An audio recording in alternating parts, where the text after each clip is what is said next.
fucking around with wrapping cars and shit. Now he's probably just like, you know what, it's not worth my fucking brain space.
in to the Torq Hub Podcast. Find us on all your favourite podcast platforms or watch us on YouTube.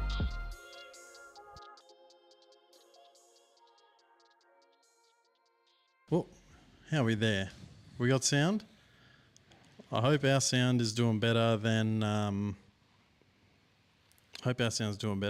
what it was on the intro there.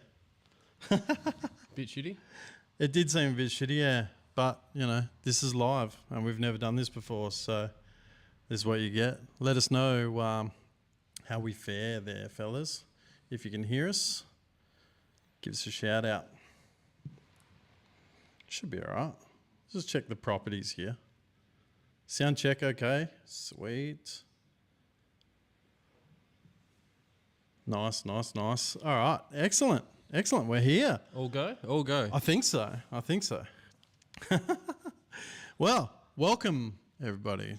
Episode 12 of the Torq Hub Podcast.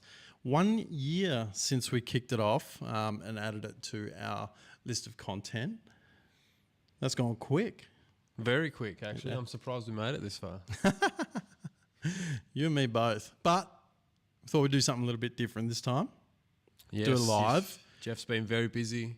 Oh, plugging man. in chords and downloading software and stuff. Trying to learn how to use it and doing all that thing. So, Hard work, welcome. Welcome. Hope you're all enjoying. How many people we got here? I don't even know. I can't even see. Doesn't really matter. Video check's okay. Look at that. Sound check's okay. Adrian, keeping him up on a school night. Oh, I'm sorry, mate. We knew it was going to be a bit of a hard sell, I guess. But truth be told, you, Kurt, you go away tomorrow. It's school holidays and our wives have dragged us away from the shed. They've told us that, you know, we got to spend some time with the family. You know, probably fair enough, to be fair. And, so Kurt's going away tomorrow. I'm going away on Sunday. It just so happened that the merch was ready today, thankfully. Massive thanks to all you guys who jumped in on the merch. Yeah, thanks heaps. I don't think we've really covered that because it was still, the pre-sale was still going last podcast. So it was impressive. You guys very, very well got around us. Yeah, I should say. Support was really, really good. Yeah, super pumped on that. So thank you guys, every single one of you. Couple of lucky ducks, they got their gear early because obviously our sample order, we had some leftover gear and I managed to fulfill a couple of orders. So we got some lucky ducks that have already got their hands on theirs. Steve Curtis, he's already in the comments. I managed to drop his off today because he lives not far from us. He's in the locality. That's right. And I was packing the orders. I thought, you know what? I'm just going to drop this one off. So he got his today in person. Everyone else pretty much should have got their tracking numbers, bar one fella, but he will get his tracking number later on tonight. What's been going on, dude? Not much. You've literally just come fresh off off night shift, so I'm flat as all buggery, as you can tell. Yeah. Yeah. Other than that, not much. I'm singing a couple of rares tonight. It's actually a funny story. I went to a local drive-through bottle-o and the fella there, he was in a fluster. He told me, I rocked up 2 minutes late to work today, man. I'm copping it. And I rocked up like as he got there. Got these rares and he goes, oh, did you know they were on special? I was like, no, man, that's just a happy coincidence. And he's just like, oh, payday today.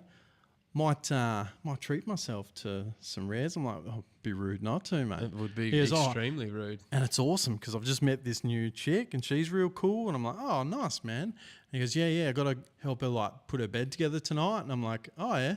And like help her test it out. And he goes, oh, I never thought of that. How could you not think I was of like, that? come on, man, structural integrity. Jeez. And he was just like, you're an ideas man. I was like, come on, dude. This bird that he's just met has invited him around to help her put her bed together.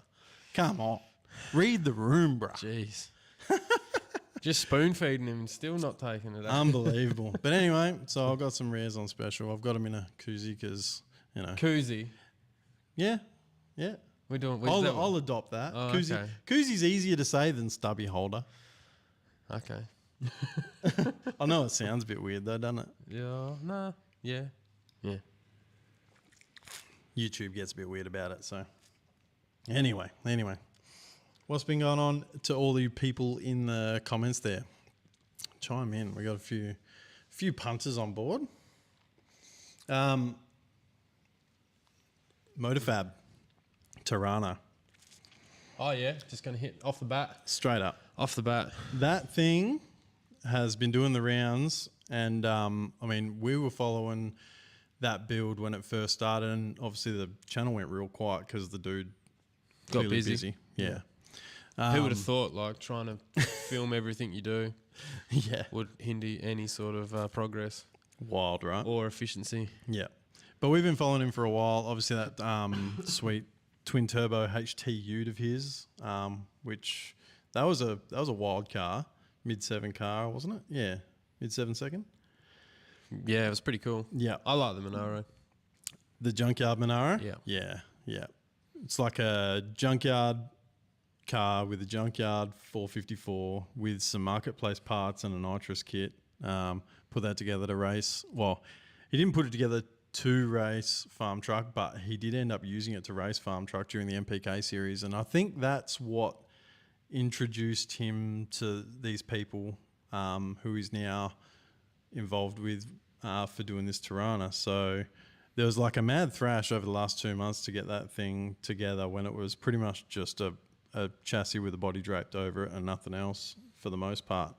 And now it's all fully together, ready for PRI. And I'm assuming that he linked up with a few of those dudes when the MPK series was going on, and man, it looks Hollywood. I like Carbon the colour. I don't even like blue, but it looks really good. Yeah. It's a take on the original sort of blue of an LCLJ, but then I think he's got some metallic and some pearl in it, just to make it that little Is bit it special. paint? It's paint, is it? Yes. Oh, Yeah, I thought it believe was so. wrapped. Yeah. For some No. reason, I thought it was wrapped. I don't know. No, it's painted. And that looks sick. I'm a big fan. All Oh, the carbon yeah. fiber, the powder coated intercooler piping in the interior and stuff. It looks so good. And that thing's gunning for 6-second quarter passes. Yeah. So that's going to be, what's the word for it? That'll be something to contend with for sure. What have you been seeing? Not much. Not much. I did see something cool, but I haven't got enough info on it, so I wasn't going to bring it up. But Well, there was a guy. We are live. Some people might be able to tune in. There was just a random video I seen the other day of a guy that had, I can't remember what sort of car it was, some sort of a hot rod. It was an American guy. Yeah. And he was running his car on hydrogen. It was a supercharged LS. It had like a really nice sort of rotating assembly in it. It was sort of really overbuilt. I'm making like 500 horsepower on hydrogen. And it sounded exactly like a normal petrol. Like it sounded exactly the same. Yeah, right. Zero emissions, an actual true zero emission deal. Very Wow. cool. I was going to do a bit more research on it and bring it up, but I haven't had time. Yeah, okay. But yeah, that's pretty much the only thing I've got on my mind at this very second. Yeah. It's cooked night shift brain of mine. Yeah. Did you keep up to date with the drag week stuff? We were both No, kind of I working didn't. while it was No. happening. No, So not at all. I kept an eye on the leaderboard sort of every day. I'd have a quick squiz, and shout out to Broomy. He put up a video with some highlights from Mike from WA Racing Developments. Yeah, I did see that. Had a Nova, eh? Yeah, Yeah, yep, I did see over that. there. Actually, look at that. Broomy's here. G'day, Yeah, Broomy. yeah. How you doing, mate?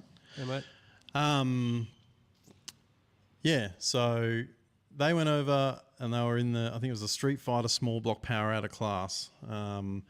Did well, man. Like, real well. 775, I think, was their average over the week. Came second in their class. That's awesome. Yeah, hell yeah. And, it wasn't without its struggles. Obviously, drag week is pretty punishing on the gear and the people. So they had a couple of minor issues along the way, but they made it to the end and coming away with That's second. a victory in I itself. was going to say, right yeah. there. It's coming home with the second place trophy when finishing is... It's pretty cool, isn't it? Like, all the way from little old WA. yeah. We're like the Wild West, just even in this small country. So to be on the world stage and doing that well is actually pretty remarkable, really, and it just goes to show the sort of talent that we do have in the country and specifically in this state of WA. Yeah. We've definitely got a good core group of guys that are very passionate and very knowledgeable and have the go in them to make it happen. Yeah. Which is cool. I love the Melbourne streetcar scene. I love the flavour that adds, the Melbourne streetcar style and that. But honestly, I reckon WA turns out some of the most aggressive cars, bar none. Like when you look at the stuff that, say, George Saparovich turns out, the stuff that Jeff Johnson gets his hands on, and, Mike Dino himself, he gets around some really serious cars. There's some amazing workmanship that comes out, and I reckon fella that recently passed, Nigel Waugh, he has a stable full of really tough cars, well, the HQ, elite level stuff. Yeah, the HQ that won Red Centre Nationals the year that we went. There's some amazing cars that comes out of Perth. Yeah. So hats off to those guys for going to the States and putting it sort of on the world stage for everyone to see. I don't think there were any other Aussies that joined the procession this year. Usually you'll see like Benny's Custom Works and, those sorts of dudes. The other Ben fella with the Fox body and whatever. Yeah. Yeah, I don't think they were part of it this year, but yeah, it was interesting watching the highlight reels, and thanks to Broomy for bringing it to us, and thanks to Kev and Mike and all that for filming while you're over there and getting the footage to us. Yeah, that was wicked. Yeah, definitely. Yeah, it was very good. Probably not something that I want to harp about too long, but Power Cruise Queensland happened between our last podcast and now. Looks like it was a ripper turnout. Obviously heavily overshadowed by one single event where unfortunately someone's passed away. What do you reckon? I don't understand. When I first saw the video that it was sent to me, I wasn't sure what I was looking at. I wasn't sure if it was a wheel that had come off the car or like a bag or whatever. Then to find out that someone's been ejected from the car. How does that happen? I mean, that thing was obviously putting down some power and it had a big tyre on it, you'd think that it would have had harnesses. Yeah. Oh, how it happened, yeah. It's neither here nor there at this point. Neither here nor there, but the thing I got out of it is just a reminder, of absolutely how serious just speed is, because you never realise how fast you're going until you're sort of out of control, or at least you get split seconds of where you go, damn, that was a bit scary. And it's not even a little moment. And it's not even if you've got good ground speed at the time of incident, but if you've got an acceleration rate behind you, then that deceleration then has to act upon that force, and then that becomes exponentially greater. Yeah, we've seen it.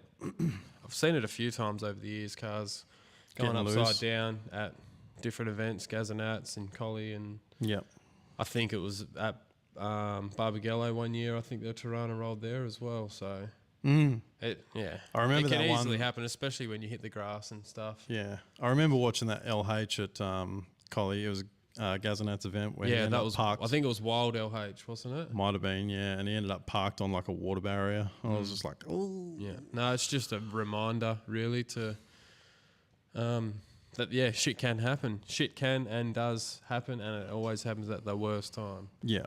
So that's all it was for me. It was just a stark reminder, and it just sort of kind of wrecked my afternoon after seeing that, Yeah. Because it's not good. No. Yeah. Does it make you worried for an event like Power Cruise? Not necessarily for someone crashing into your car, but just does it? Because obviously you say put it to the front of your mind. Does it make you worried? Like, shit, that could happen to me. Nah, not really. No, because anyone would know when you're driving, you sort of think you're in control, So I don't know. I don't think I would get like that, but you never know, really. I guess it's just a reminder. It's probably just something to, as you get older, these things get more prevalent in the front of your mind, really. Yeah. Yeah, the main thing I get concerned about if I went to one of those events would be just someone crashing into me. I found because that I don't really like the way a lot of people drive around other people's cars. Yeah. Like, yeah. I found that having kids totally changed my outlook on just about everything. You know, like, and it's something that was totally unexpected for me. Yeah. For that to happen. But yeah, like that changed my outlook on all kinds of situations. And it's just like you definitely take the more conservative approach now. Yeah, that's a part of just getting a little older, I think. Yeah. Even though we're not old yet, but getting older. Yeah. Because you don't bounce back as much either. Even when you ride bikes or do whatever. No. You're like, if I fall, I got to go to work. I get sore just getting my ass out of bed some mornings. So. Yeah. And it's funny because like now our kids are getting to the age where like they're starting to ride dirt bikes. So we're thinking like, oh, maybe we'd get another dirt squirter again. But then it's like you check your sick leave. Check your insurance cover. Yeah. You're like, can I really afford to break my collarbone? Again. Yeah. I haven't. This isn't a wood table. Fuck. Yeah. But you're done. I haven't broken it. I've fractured my neck on a quad when I was. That's what you get for riding quads. Exactly. Yeah. Yeah. Well, I was on a farm, and it was on the farm quad, so you could probably give me a leave of absence there. But But other than that, it looked like a really good event. I think Queensland one always probably looks the best. Probably one of the better setups. Yeah. Yeah, for sure. I heard roll racing that was on in Perth this past week. That was really good as well. Yeah, I saw Rob Rand's post on Facebook. Shout out Rob Rand. He said he was the only 5 litre there. Caden reckons we're not old yet. No. Yeah. No, it was he reckons he's the only 5 litre there, but he said it was a really good turnout and a lot of fun. Like everyone was chill. Everyone was, good to get around, and I would love to do it. The problem for us is that it's so far away. Barbagallo, because if you're not sure of the geography, I guess, or it's called Carco Raceway now. It's not Barbagallo's, but oh really? Yeah, There you got a new major sponsor. Carco Raceway is in Wanneroo, which is like the far northern end of Perth. The Motorplex is on the other end of Perth. It's like on the far south end. So we're about an hour and 20-ish, hour and a half, let's say an hour and a half from the Motorplex or thereabouts. But then to get from the Motorplex to Carco Raceway is what? Probably nearly another hour. Oh, easy. I reckon. Last time I went there, the traffic was ridiculous. So it took I think it took nearly 2 hours because it was just like stopped. Yeah. That freeway is, it just seems like it's going to be like a fucking 2-decade project to just add an extra lane in. It's ridiculous. And by the time that lane is added, then they need to add another 2 more because exponential growth of... I hate going up there with a passion. Yeah. But, by the time you got there and you do the racing and whatever, getting home, it's a late one. Yeah. It is a real late one. It'd be good if you lived in North Perth. You could sort of go there, do the race, come home. It'd be a good night out, but it's just... Even just anywhere in Perth, really. Probably, yeah. That's just an extended thing for us. Yeah. West Coast Nationals was another one. Speaking of the Motorplex, that happened not long ago. That was the debut for Aidan Stampali as... Wow. I say the debut. It debuted at Summernats with the borrowed blown LS combo, but this was the debut with the engine that it was supposed to have for Summernats with the R5 P7. I haven't even seen any videos of it yet. I saw a couple of videos of it power skidding. We were obviously working, so we didn't get there. A lot of people asked us if we were going, but couldn't make it. But I saw a couple of videos of it power skidding down the quarter mile, and the RPM it holds, holy. Yeah. That thing is wild. It's, definitely not for the faint of heart, I don't think. No. He's got that thing sitting so low, it looks so good. Yeah. What have we got here? I thought I was getting a message from someone saying that your stream had stopped. But no, it's all good. We're still good. Are we still good? Seems like the chat's gone a bit quiet. Cranked Customs and Fabrications. Been with us since day dot. Thanks, mate. Hey, thank you, sir. Thank you. Appreciate you. What else have we got there? The Broomy was just mentioned, which was a really good point. Dragway at the Bend. Oh, How good does that look? I've seen some pictures and stuff of that.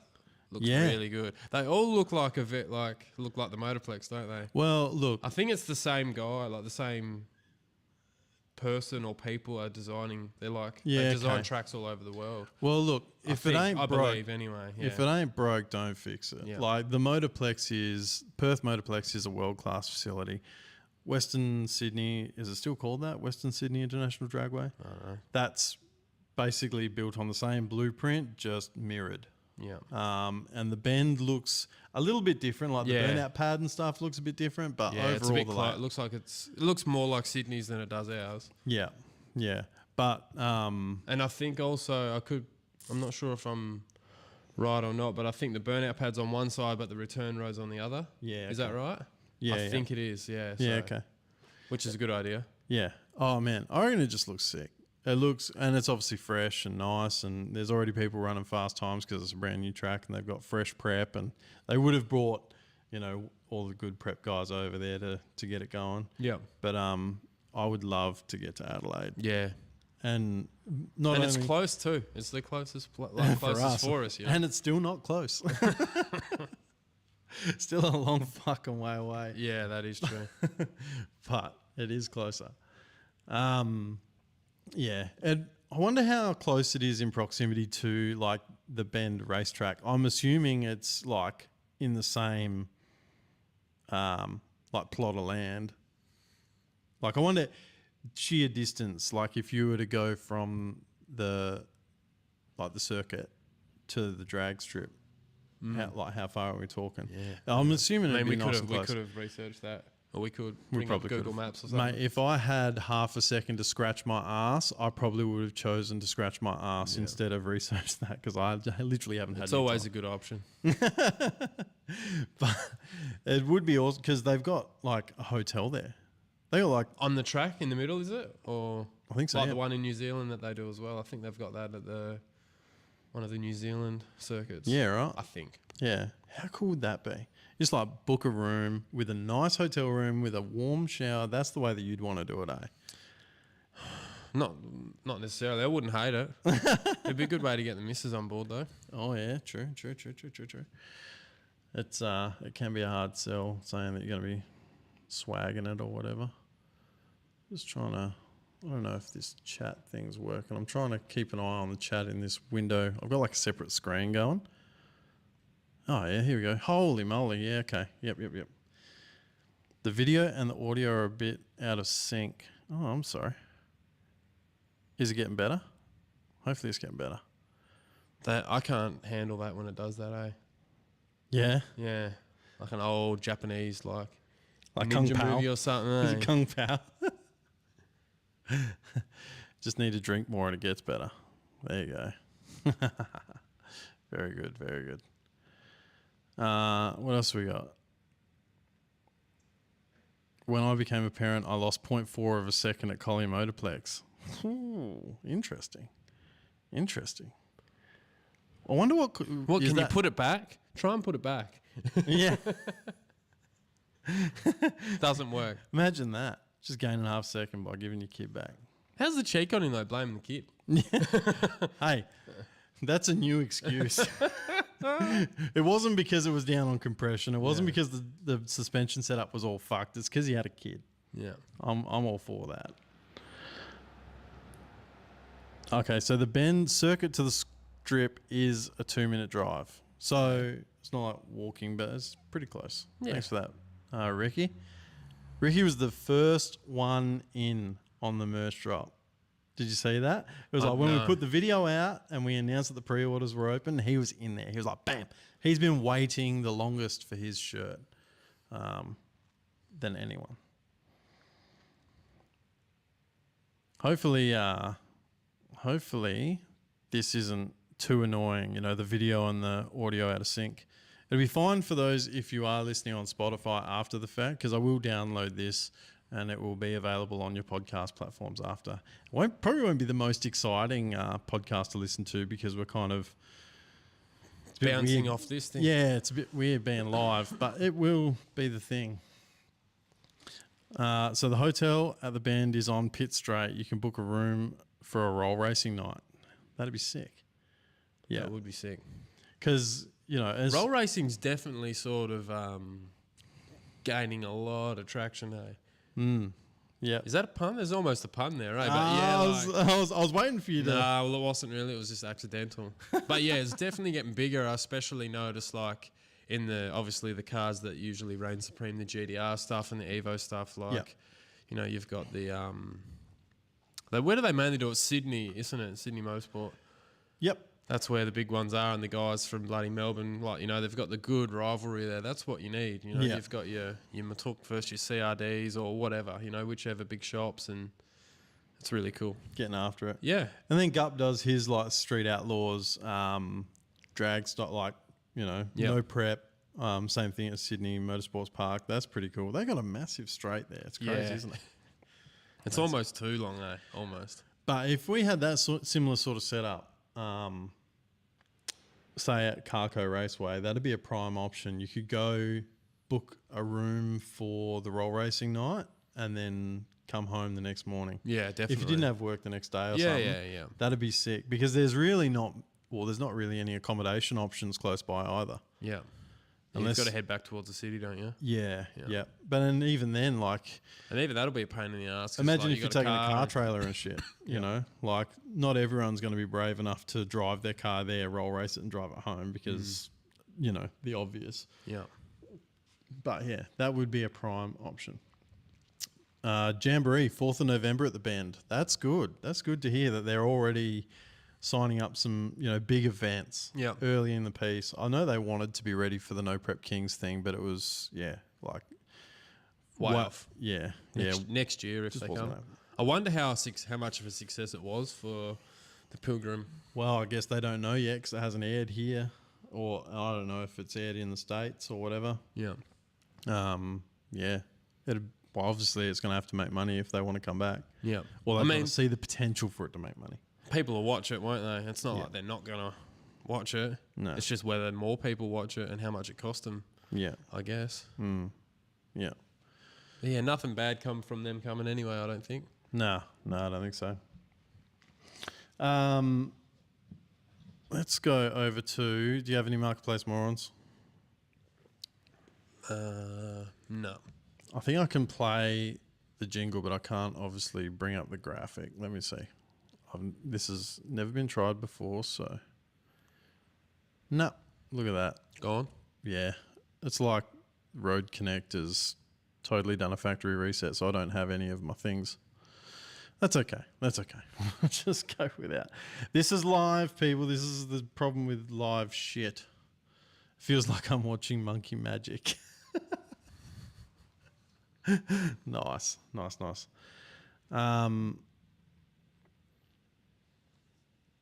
Liam, how can we add to our original order? If you had have emailed, I could have. I could have added to your order, but yours has been sent today. If I hadn't known that you're in Busselton for the weekend, then we probably could have organised for you to get it while you're down here. But it is on the Ozpost truck on its way out to the goldfields. So if you'd like to place another order, you can. Actually, that's another point. If you missed out on the pre-order or if you've got the FOMO and you really wish that you had have got in and bought a shirt, I have updated the website. There is basically any potential profit, and let's be honest, we make like $3 a shirt.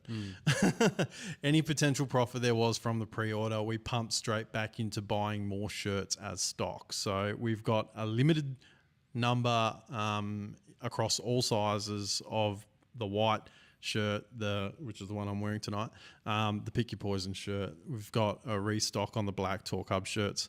We didn't order any more hoodies because obviously it's going into summer, but we do still have some hoodies left over. So if you would like to get yourself some merch, if you did miss out and you've been regretting it ever since, you can go to the website now, torqhub.com.au. I've updated the website and you can place an order. Like I said, I'm going away. You're going away tomorrow. I'm going away on Saturday. So if you do want it out ASAP, get your order in soon. Otherwise, you'll be waiting a week until I get home, which isn't that big of a deal. But poor Ricky, he's been waiting probably what seems like forever. Well, it's already a week longer than it should have been because we did the pre-order date out by a week, wasn't it? Yeah. I was meant to do. That's funny, actually. I was meant to do a 2-week pre-order. That's what we'd agreed we were going to do. It was going to be 2 weeks. But then when we filmed the thing and we're like, right, what's that date going to be? And we looked at the calendar and we fucked it up and we turned it into You looked at the calendar. You right. told me the date and I miraculously remembered it first. Well, you didn't correct me, so I'm saying we. We have to own everything, don't we? We. What are you, French? We. So yeah. Struggling with motivation to finish my car because it keeps fighting me through the steps. None of my mates are into cars at the moment, and I don't want to help. Any tips for motivation? Find yourself, not saying get rid of your mates because they're your mates, right? But find yourself some mates that are into cars. To be fair, it's not like any of our mates are really come around very often. You know, we got a couple, but it's not like we got tons and tons of being shift people. You know, like being shift workers makes it hard. So like, you know, I guess we got people we could call on if we wanted to, but for the most part, it's just you and I. Me and you and a couple of other people if we need a specific profession or whatever. Or I'm sure if we ask people, anyone we ask would come and help for sure. But I think people probably just leave us to it because they know it's like a video thing, and they probably go, "Oh, we're just going to leave them to it." Like if they were happy to be on video and whatever, they could come and help out. But yeah, like I say, if we called on some people, I'm sure they would. But yeah, we generally do it ourselves. If you can find that one person who's semi-proficient, and we are not fully proficient by any means. We sort of make it up as we go along sometimes, and sometimes it works and sometimes it doesn't. Basically, the only thing that we don't have to make up on the fly is the welding because, you know, that's kind of your thing. The rest of it, I don't know. We're obviously building experience now. Obviously, we've been building cars since before we started filming as well. But, you know, there's still a lot of lessons that we need to learn, and we're not going to learn them until it costs us an expensive fuck up, I reckon. What do you reckon? That'd probably be the best lesson, though. Really. Yeah. So well, you won't make that mistake again. But yeah, it's I think one of the things this day and age, it's really hard to. These things here they rob so much energy, and I'm one of the worst for it. I'll be the first to admit it. They just rob so much energy. This is where your motivation ends up getting sucked out of your soul. Sometimes you need to just try your hardest to put it down even when you know it feels bad because you're not getting that fucking dopamine hit straight away. You put it down and just go and just do anything, even if it doesn't even seem like it's going to be productive. Just go and do something. And I struggle with that every day. That's why some of our stuff, all of our stuff takes so long. We've said it before. I think Broomy said it a lot of times, and we've got some other mates that sort of live by the same mantra, but an hour a day will build a car. Oh, 100%. An hour a day, you're kicking goals an hour a day. Yeah. I'm not at that level, nowhere near it. No. Even if it was just Monday to Friday, when you finish work, you go out to the shed for an hour and you tinker before dinner. Or whatever. If you can do that, if you can set that time aside, then you will absolutely build a Even car. write it down. Write what you need to get done down. Break it up into smaller goals so you can, where you hit that spot, if you hit something you don't know what to do, well, when you've got on your lunch break or whatever, on your days off, have a quick look. Yeah. You've got a supercomputer in the palm of your hand. You can get any information off these. And this thing here, YouTube, this is the greatest free learning resource that we have. Yeah. There's so much information. There's so many very, very knowledgeable people, exceptionally skilled tradesmen who are giving away these trade secrets for free on YouTube. You've just got to be asking the right questions in the search bar and listening. And not be scared to fuck something up. That's probably my biggest drama. I always want everything to be like... Perfect. Perfect. And I've just learnt over the last few years, especially on my own stuff. I don't mind it on my own stuff because I'll quite happily redo it again or whatever. I don't care what I think about what I did, but I do always care what, the owner of the car or even you guys sometimes. I want to try and always put my best foot forward. Yeah. So just, try not to care too much. Yeah. You're You'll a big surprise one. yourself. I've surprised myself with some of the shit that I've done that I had no idea whatsoever. Like how when to we do. did the roof on your car. That was a learning exercise, and that turned out excellent. Yeah, the engine bay as well. Like, yeah. Yep. Yeah. Now, I've noticed over the last, say the last few months while we're doing the wagon, you've been a big one for breaking things up into stages and being like, right, today I'm going to get this bit done. And when you set that goal, it's easy to achieve it. Like, if you manifest it and you work hard, Yeah. you can sort of, if you got good time management skills, which we don't. Well, it's just it's having the goal. Yeah. So, because at least then, if you've got no goal, well, then you've direction. got nowhere. And that's what I'm still struggling with it in a total build concept. Yeah. Because it's not easy. Not everyone can do it. No. Broomy says, Bathurst next weekend. Who channels their inner bogan for that one day a year and settles in for an entire Sunday of V8 supercars? Is that something you used to do? Nah. I used to, when I had that commercial shed, remember, I've got the TV up there, but I had that TV set up on the wall there, and I'd sort of go down there. I was building Brad's car at the time, I think, or maybe I'd started Caden's wagon. This is like 6-7 years ago.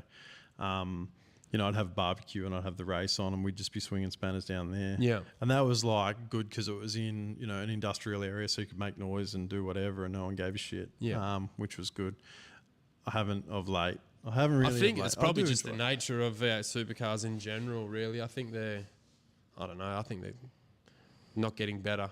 They're probably getting worse, I think, as far as just the whole sport in general, I think. Someone said to me the other day, I think the guys that own the Bend are trying to buy the V8 supercars, or it's not V8 supercars anymore, the supercars franchise.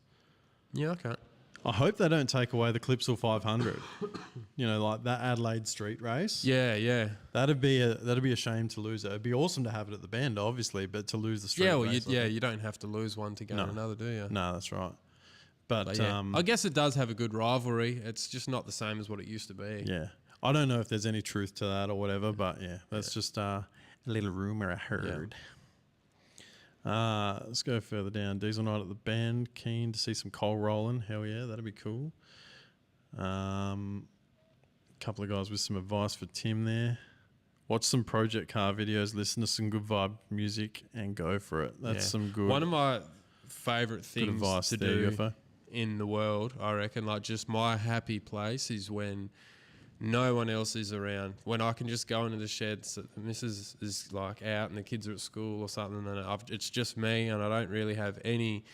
I don't have any pressure to do anything on anyone else's car or even my car. I can just go in, just turn my music on, and just tinker around and just do whatever I just feel like doing. Yeah. Bit of How world, much bit of more- world, no, but it's just that's my thing. How much more do we get achieved on? So like, obviously when there's some long welding out stuff, or the fabrication's getting a bit drawn out, there's only so many times you can film you cutting something and sticking it together, right? Yeah. I get a few of those shots for the video, and then after that, because you can't have music on when you're filming because YouTube gets shits on, but then we put the camera away, I start editing or whatever on the laptop while you start welding or doing further fabrication. We put the music on. How much more productive do we seem when we do that? Yeah, It's a thing. 100%. It is a thing. Yeah. You get a far better workflow, I reckon. Yeah, for sure. Yeah, it brings the vibe up a bit. Yeah. What's the go with the VR next? We've just been talking about this. Yeah, I honestly get embarrassed talking about it. I had a friend come and visit me, my mate Ben, come and visit me today. I haven't seen him since Motivation. And yeah, even telling him, like, I haven't touched it since Motivation, like, at all. And that's just like, like what you just said before, how do you get motivation? I struggle all the time. I could have had this car. There's no real reason why this car shouldn't be out and about. Well, I guess when you Done. do get the spare time, you are putting it into, say, other cars at the moment as well, which does make it hard. But yeah, there has been time where we could have. I think we've said it before. It needs fan shroud. We're going to try a fan shroud, Yeah. to see So if we're that gonna build helps. a fan I shroud? do believe that's going to help. Yep. You're going to finish the exhaust because at the moment it finishes at the diff. Yes. You're going to run it out the back. Yeah. We need to make some spaces for the injectors. At the moment, under pressure, it's starting to unmask the O-ring a Yeah, little it bit. just has it's a stupid problem to have. I don't know why I have it. It's got the full length injector in it, and it's just yeah, the chamfer on the intake manifold just allows the body of the injector to move down into the manifold too much, and it unmasks the O-ring. And then if you go the other way, because that chamfer's so big, you know, the O-ring starts to basically, you know, lose tension in that as well. Yeah. So.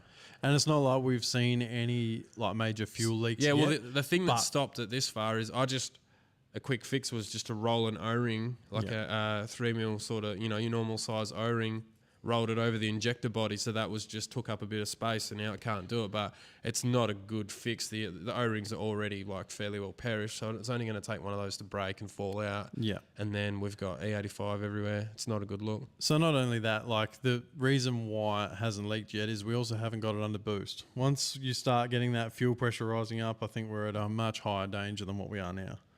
So we'll get those spaces made for your injectors. It's probably what, 2-3 mil? Yeah, probably 3mm.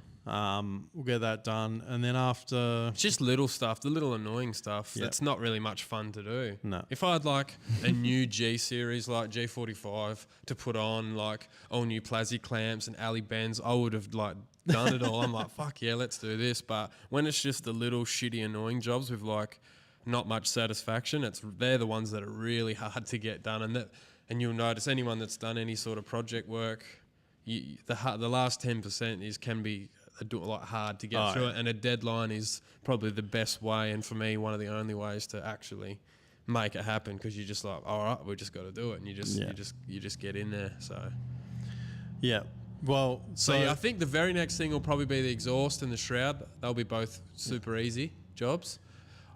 I've not wanted to put a shroud on it for so long because I don't really like the idea of having the shrouds hard up on the radiator. I've always been a firm believer that you want a shroud sort of, you know, a good 15-20 mil at least off sort of the core and off the end tank, so you've got a bit of bloody room there, so the fan actually can pull through the whole core rather than just where the fan is. And then so that's why, you know, otherwise I would have put a shroud on it when I very first built it. But if anyone has any insight on that, get in the comments and let us know. Yeah, there are definitely workarounds, but I'm trying to do something that is start at the easiest and then work my way back to the more expensive. You know, if I could have, back when I first bought this fan, I was looking at the brushless ones, but they just weren't that readily available. It was sort of really hard to find, and there wasn't much info on them with controllers and all that sort of jazz. So I just went with the normal Spal fan, which is a big unit.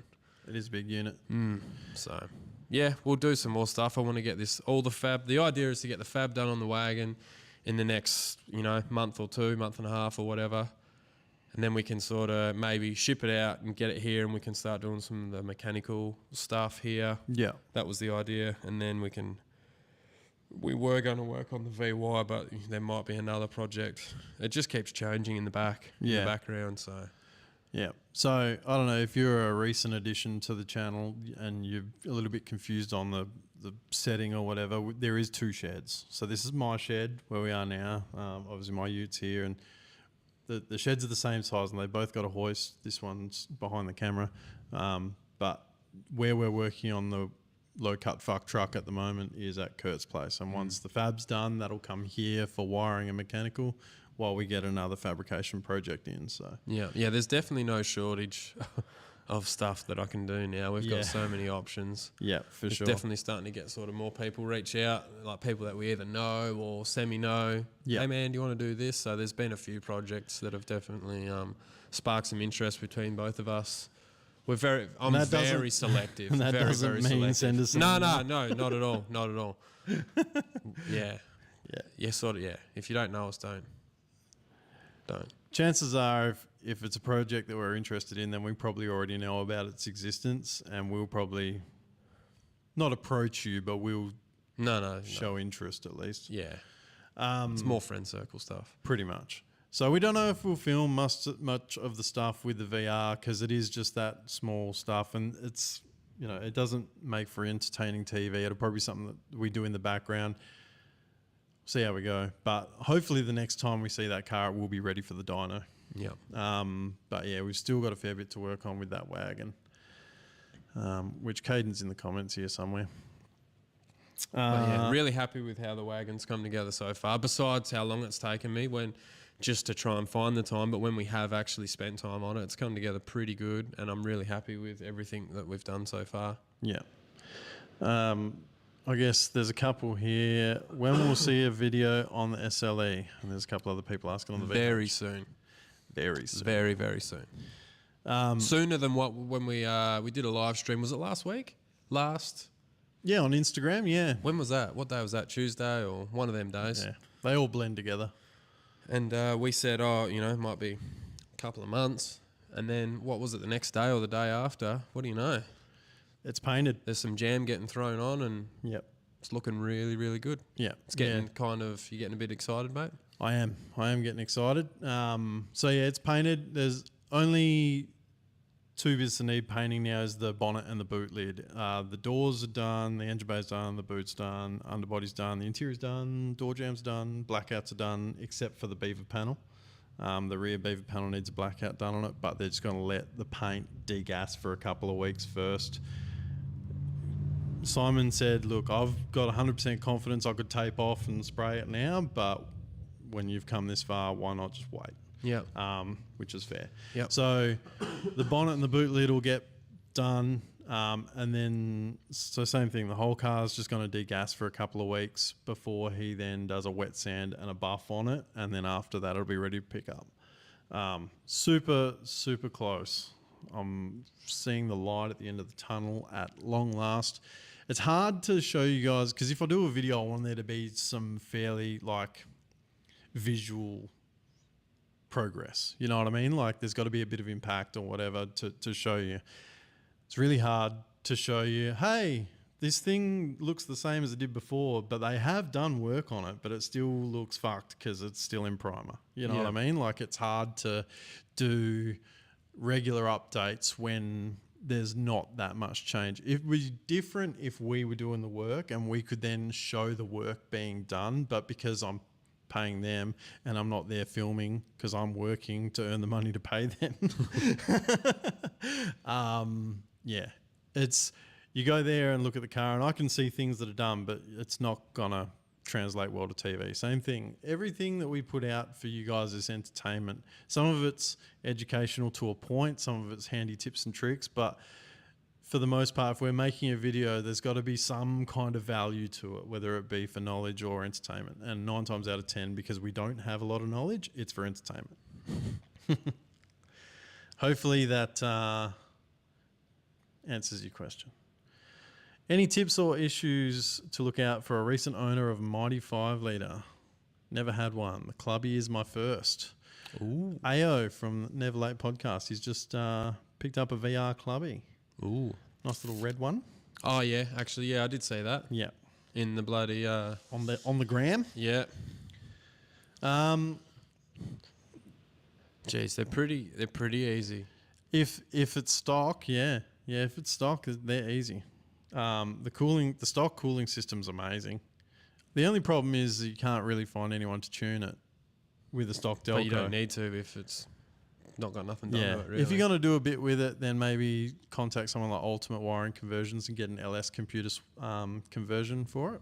And then that'll unlock a whole bunch of possibilities for you. But for the most part, they're pretty bulletproof if you're going to leave it alone. Yeah. What's your plan with it, though, AO? If you give us a bit of an idea of what you want to do with it, might be able to help. Who makes a trigger kit for the Holden 5 litre? Should we tell him? Go on.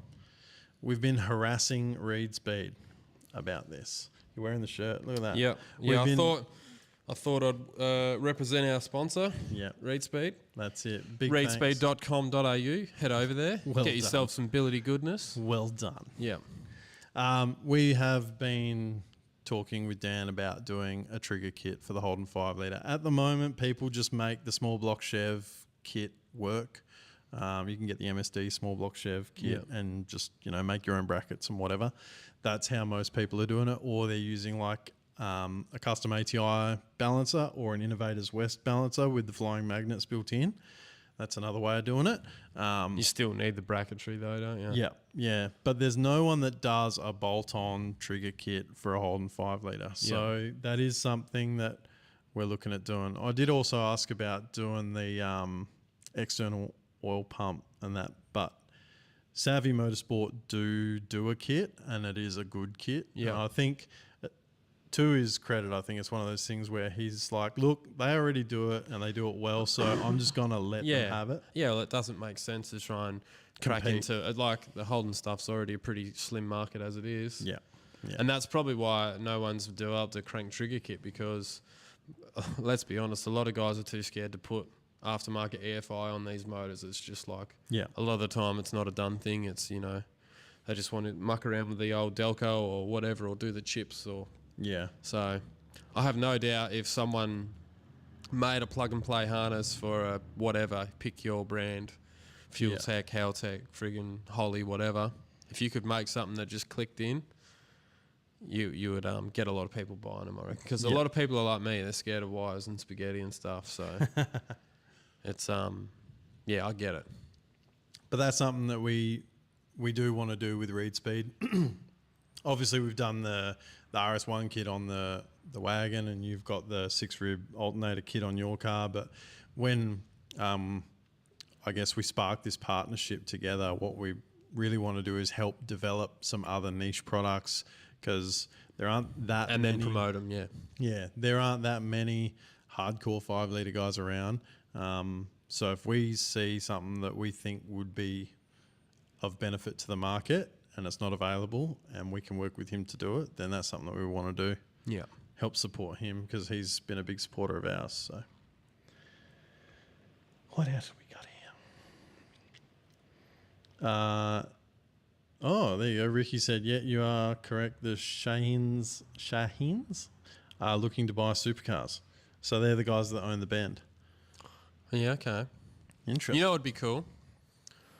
Because I don't really follow the supercars at all. Yeah. But when Shane Van Gisbergen went and did the NASCAR dealio, and he did really well, I just found myself watching a few bits and pieces, a lot of content on YouTube with that, and someone brought it up, and I can't remember who did now, but it would make sense because NASCAR have changed their platform as well. Yeah. It'd make sense if you did have that series, imagine if you basically changed to, because it's a similar platform to what we have here. Okay. Imagine if you made it identical, and now all of a sudden, hello, dog. All of a sudden you can sort of bring NASCAR and supercars, you can sort of do some sort of more international type of stuff, because they're racing the same sort of cars, you know? Yeah. Well, I mean, NASCAR I don't know if they still do it, but they had that series where they ran like circuit stuff. That was one that I think it was Mark Ambrose went over there. Yeah, that's what they do. They have circuit tracks during their season, I believe. Yeah. That's what I mean. Like, it would be good for developers as well like the young racers to develop to sort of transition into NASCAR as well, because, you know, V8s are only so big. Yeah. NASCAR is, you know, it's a lot bigger, obviously mainly in America. So if you had a platform that was the same as NASCAR, it'd be a good building block also to get more, you know, SVG type characters to transition into NASCAR, you know? Broomy says, Haltech make the GM Sport ECU that's plug and play in place of the factory Delco. Yeah. You are correct. However, I believe AO's is an auto, and 4L60E does not work with the GM Sport ECU. You need a trans controller. I think you're kind of screwed really with some of the, like when you want to retain some of the factory wiring and stuff like that. I think an Elite 2500 will do trans control now.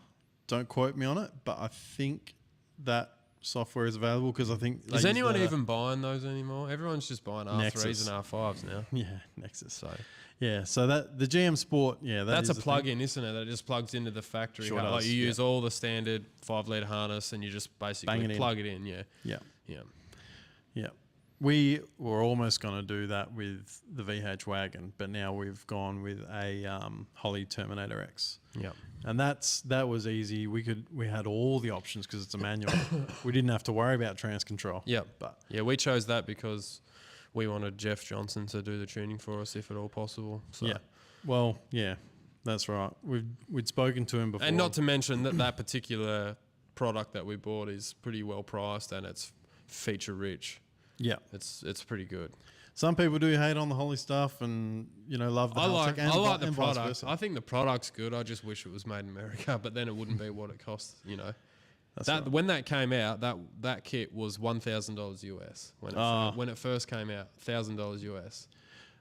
Yeah. $999, I think it was. Yeah. It was just made no sense to do a LS computer conversion at all, and obviously they've come up a little bit now.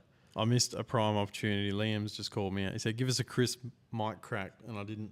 That means I'm going How to finish dare this you. and have another one. Yeah. Jeez, I might have to nearly have one. Well, the fridge is over there, mate. Just don't kick The reason I camera. like doing it is I've got this stupid cough, and I don't want to be coughing all night. And sometimes I can get like that on the res. On the res. So yeah. On the res. Hey, boys. Well, this is a long one. Hey, boys. Told you a few months back that I had a Calais Series 2 5-litre. What do you think I should do? Supercharge mine as a daily? And what cost do you think I need to spend?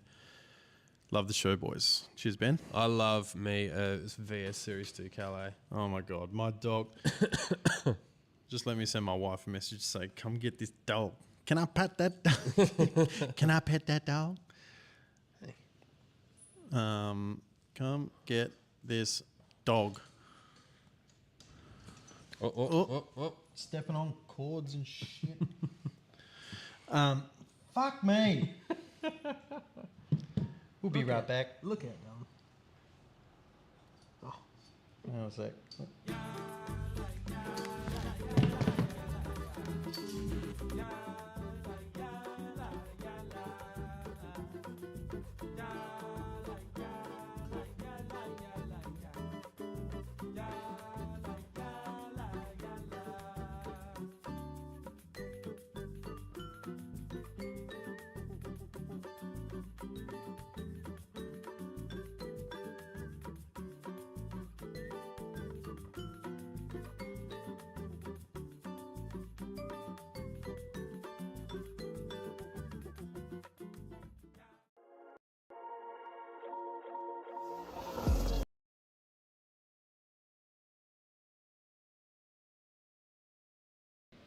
And we're back. Are we?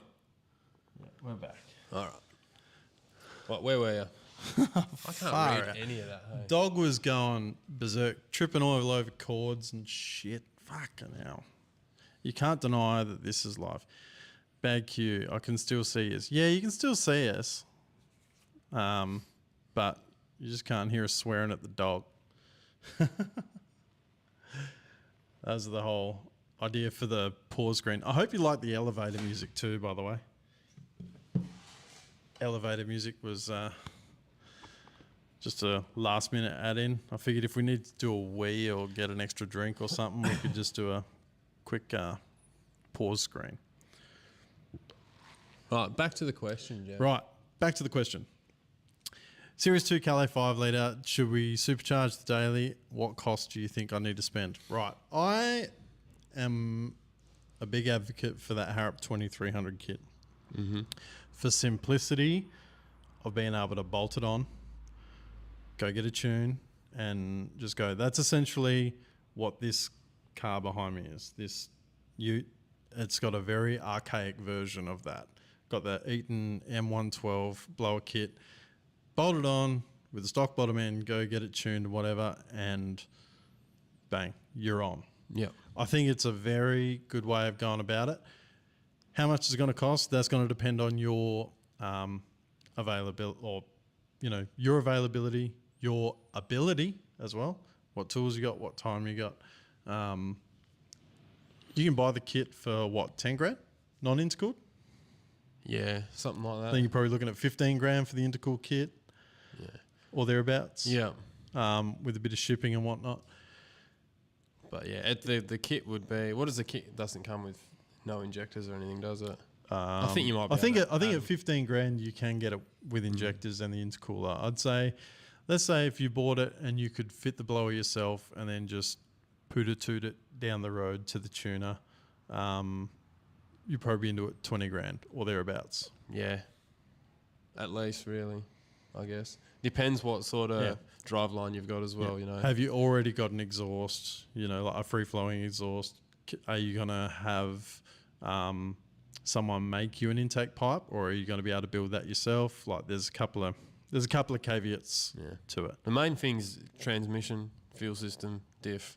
They're all things that need doing at certain times. Like once you start making any real power, Yeah. especially if it's automatic. But how much power are we talking? Like this thing at 330 odd rear wheel horsepower, say that Harrop 2300 makes 400 wheel. That's got a standard LSD with some 3.9 to 1 diff gears in it. 28 spline. That's obviously. what I mean though. Like the standard LSD and that will probably be cooked. Like that's not going to be happy. They're old.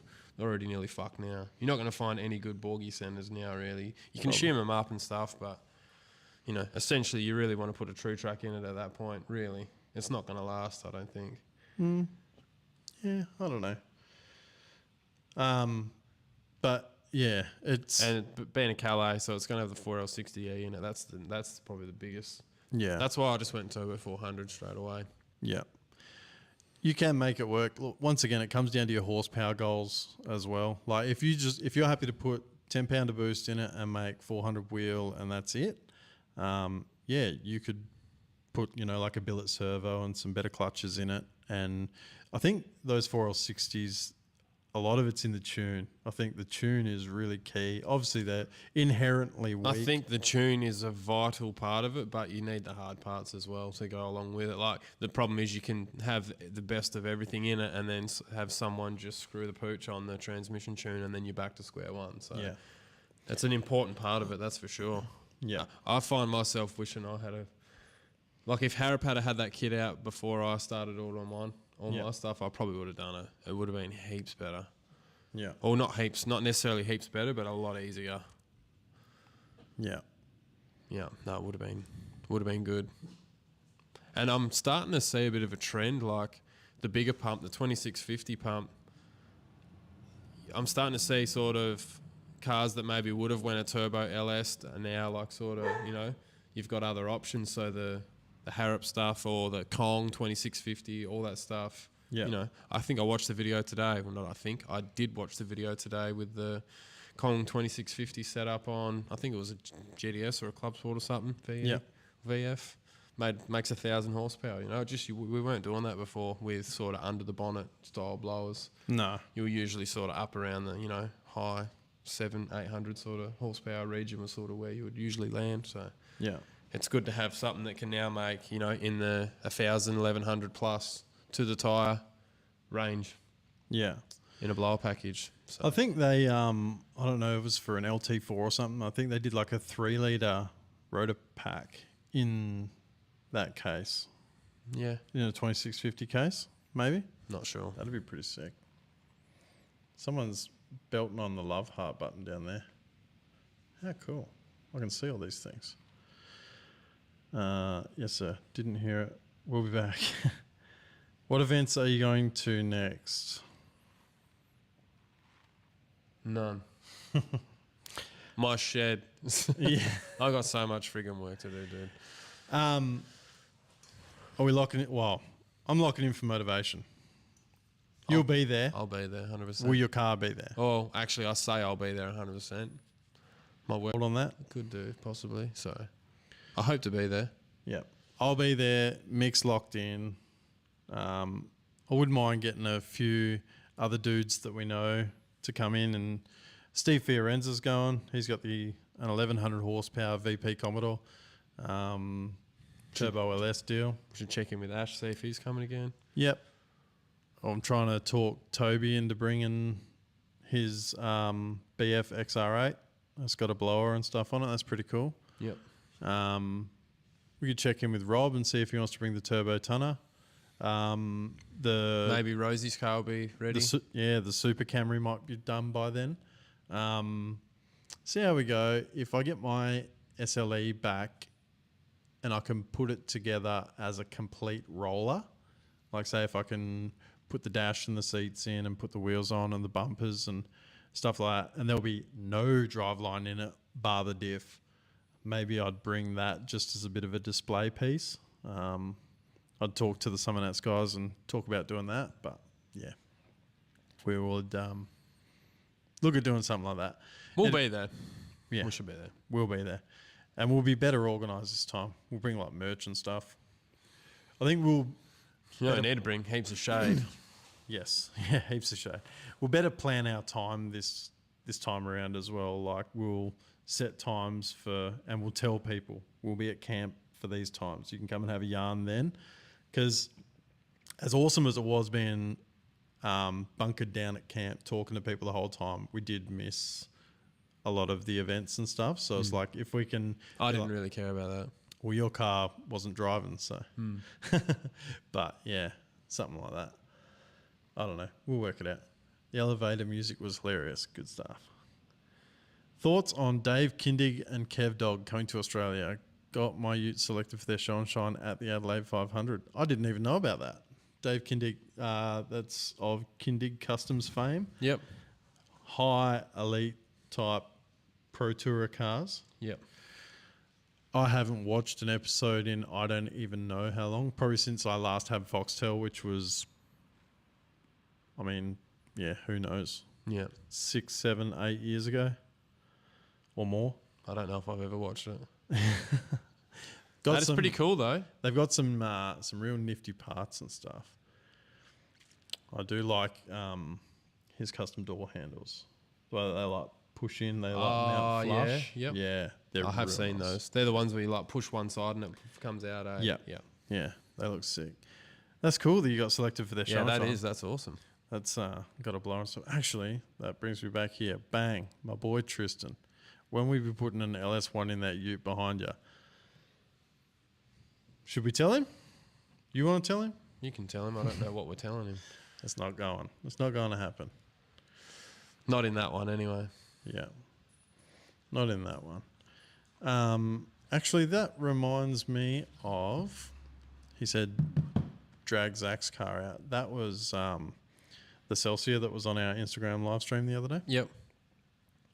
Yeah, pretty sick. I got to go back. There's a comment on our YouTube that I want to read out to you. I don't know if you've seen it or not. There's a couple actually. So first off, Fu Manchu, he's in the live stream at the moment. I've seen him commenting here and there. An aspirated stroke 5 litre can make 400 pretty easy and probably cheaper than a blown build. Opinions there? Easier? Once again, like... Yeah. Easier? You can absolutely not. The amount of machining and stuff that you'd need to do. Easier? No. You can bolt a blower kit on in an afternoon. That's easy. Building an engine? Not easy. But you could also buy a crate engine? A built motor. Like a ready to PavTech go. thing? Yeah. Yeah. But how much are those It these depends.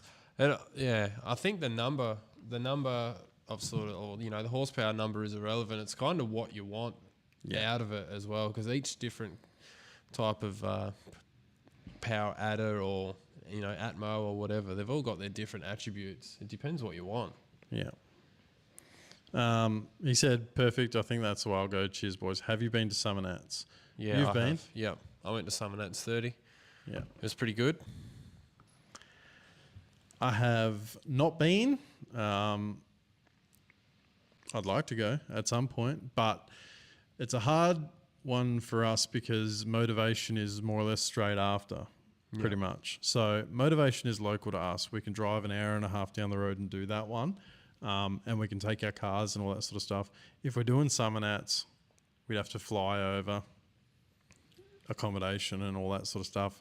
It becomes cost prohibitive, and it's the time off work as well. Instead of being just the couple of days over the weekend, now it's like a couple of days either side as well. Yeah.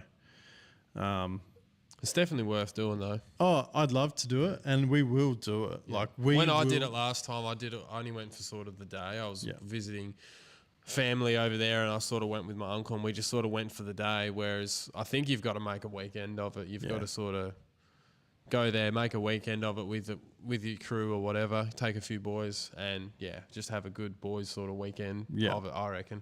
Mark my words, Torq Hub will go to Summer Nats. It's not going to be this year. I don't know if it'll be the year after, but we will go, and you'll see our coverage of it. You know, we're good friends with the media guys that do the Summernats stuff, and they want us there as well. So we just got to work something out. One year we'll get our ducks in a row and we'll go. It'll be amazing. It'd be awesome because there'd be so many people there. Like, it'd be really good for us to touch base with all the people on the East Coast as well. Yeah. Back to what I was reading before. Fu Manchu. I've got a question for the podcast. Is it legit that a Group A intake will go for 15K plus now? I've seen 20K mentioned in discussions as well. Surely not. Yep. I've seen them advertised north of 20 grand. Yeah. What they Easy. sell for, you don't always necessarily know, but we know for a fact that they've sold for 15. I think He Dean could have sold his that at 15 grand. 10 times. 10 five times. times over. I reckon Yeah. he could have done it 10. He had. But that was also a while ago as well, when Yeah. you just couldn't get hold of anything. Everyone was buying everything they could because there was that much money getting thrown around. Government was just giving it out. Yeah. 15 So- grand in 2023 would be considered cheap for a Group A intake. Maybe. Um, Maybe. but yeah, that is a thing. Yeah, I've definitely considered selling mine and selling the turbo setup to fund A blower. a blower, like a blown, Yeah. and then, finish my motor off as well. But we've come too far now, and I'll never get another one. So, No. and it's unique as well. Like you see quite a lot of those Harrop blowers. You're going to see quite a lot of them because they're so good. Yeah. You're not going to see anyone stupid enough to do what I've done with mine. Yeah, you're right. You're right. And there was another question on the YouTube community page. Potty question. This is from Kurt Bryce. I think he's in the comments as well. Show yourself, Kurt Bryce. I did see him there. I'm pretty sure. Do I recall you guys discussing that Jeff has a few old 5 litres hanging around? You can probably see. Oh, they're just over here. They're just off camera. I've got a couple. A few old 5 litres hanging around.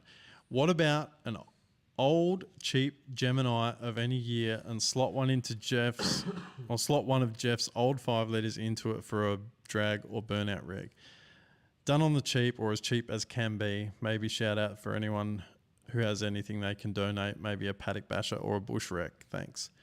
It's like he's in our head. It's kind of freaky, weird. Because this week and the week before, we've been looking around. I came across a Gemini panel van which had the whole arse end cut out of it. No engine. It had like a dash. He had like a 4-link kit that was just sitting in the box, like just 4-link brackets and a shortened AU diff. None of this was in the car. I think the back of the car was held up by an engine crane in the photos, but it was a green TD, I think, Gemini panel van. And that got us excited, didn't it? Yeah. Because we thought exactly that. Let's grab a 5 litre, bang that in there. We've got a spare turbo 350, or there was at the time a cheap turbo 400 on Marketplace. Put that on, like the gears started turning Yeah. hard. We didn't have enough money to buy it at the time, nor And do we've we got have the room. no room. The room is a killer at the moment. We don't have any room to store it while we're getting through some of these other projects. So it kind of just sat in the save list on Marketplace. But the whole Gemini wagon thing with a 5 litre just as a party car, because that was the other thing. Shout out to Andrew from Classic Lacquer. In the last podcast asked about if we'd build a skid car. Same thing. Got the gears turning. Yeah, definitely. Like, okay, like what have we got on hand? We've got a Harrop intake. We've got an engine. We've got a solid roller cam that's sitting there doing nothing. We've got a few bits and pieces. We've got one of those LS ECUs with a conversion harness. Maybe, like it really got us thinking. Obviously, we'd still need a lot of money and a lot of parts to finish it. But the whole theory of it being a party car is that it's not going to have a finished interior. It's not going to have all the mod cons. It's going to have the bare basics. And being that this was a panel van, it had a lot of real estate for signage. It'd just be a good thumbnail type car, you know? Yeah, a good base. Because I've always wanted to go to something a little smaller, slightly smaller, you know. The LC, Tirana, LJ stuff's kind of a little bit out of reach for what we're doing just because of the sort of the dollars that they fetch. So Gemini's kind of a good consolation. Yeah. Yeah. We, I don't know. It got the gears sort of turning because the other one that we thought of in the past was like a VY 1-tonner because it's like got that full chassis and the solid rear end as opposed to the VY that we've got, which is, you know, a monocoque body with an IRS. We thought maybe we could do like a 1-tonner. Same thing. Put like a VZ or a WK front end on it and put a dirty 5 litre in it, you know, something that it's not meant to have. But I don't know. We've got lots of dreams and Just trying to get through what we got. Yeah, no money to pay for it. So it's just a thing. I'm just going to bring up, we've got a couple of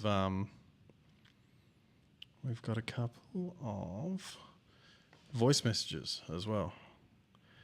I'm going to bring them up. And I've also got an on the chip to bring up. Sorry, guys, if we get a bit of dead airspace. This is something that you don't get with an edited podcast. Not that we have much of that anyway. The podcasts are pretty well unedited for the most part. Yeah, definitely. Big Guy Down Under says, I love me a party car. Build a convertible VP with blown 5 litre covered in grass for Nats. I remember that one. Yeah. The fake grass? Yeah. That was a good one. Liam Blackley, yes. Do it. If you do, I'll donate my gauge setup I bought out of Bagham. Oh, I remember that.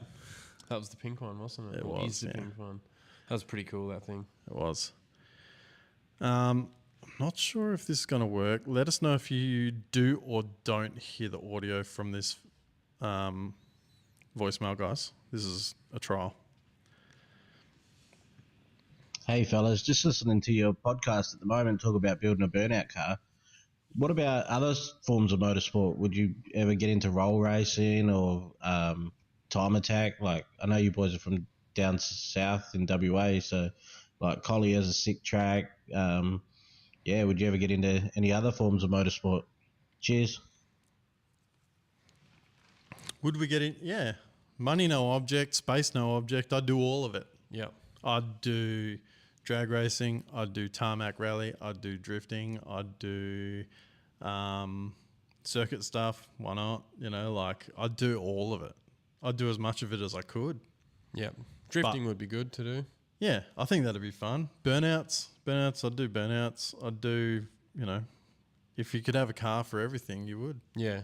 So what would your next best motorsport be then, if it's not sort of drag racing? If it's not a street strip car? What would be the next one you would go, like the most likely candidate for the next? I used to think it'd be drifting, but I think it would probably, because of drifting is quite cost prohibitive for tyres and just wear and tear, it would probably be like a limited speed circuit type car, or maybe like a tarmac rally. What about you? Because you know, like how we have the Southwest Sprint down south in Bunbury, they've got it in the Halifax industrial area, that kind of like tarmac rally stuff. I think that'd be good fun. Yeah, no, I'd probably rather do drifting, I think. I'd rather do I don't know if I'd rather. Yeah, I probably would. I probably would rather do drifting, but once again, very cost prohibitive. Yeah. I think roll racing's probably one of the not easier, but probably one of the most likely ones to do. Can't say anything's easy because it's all hard. No.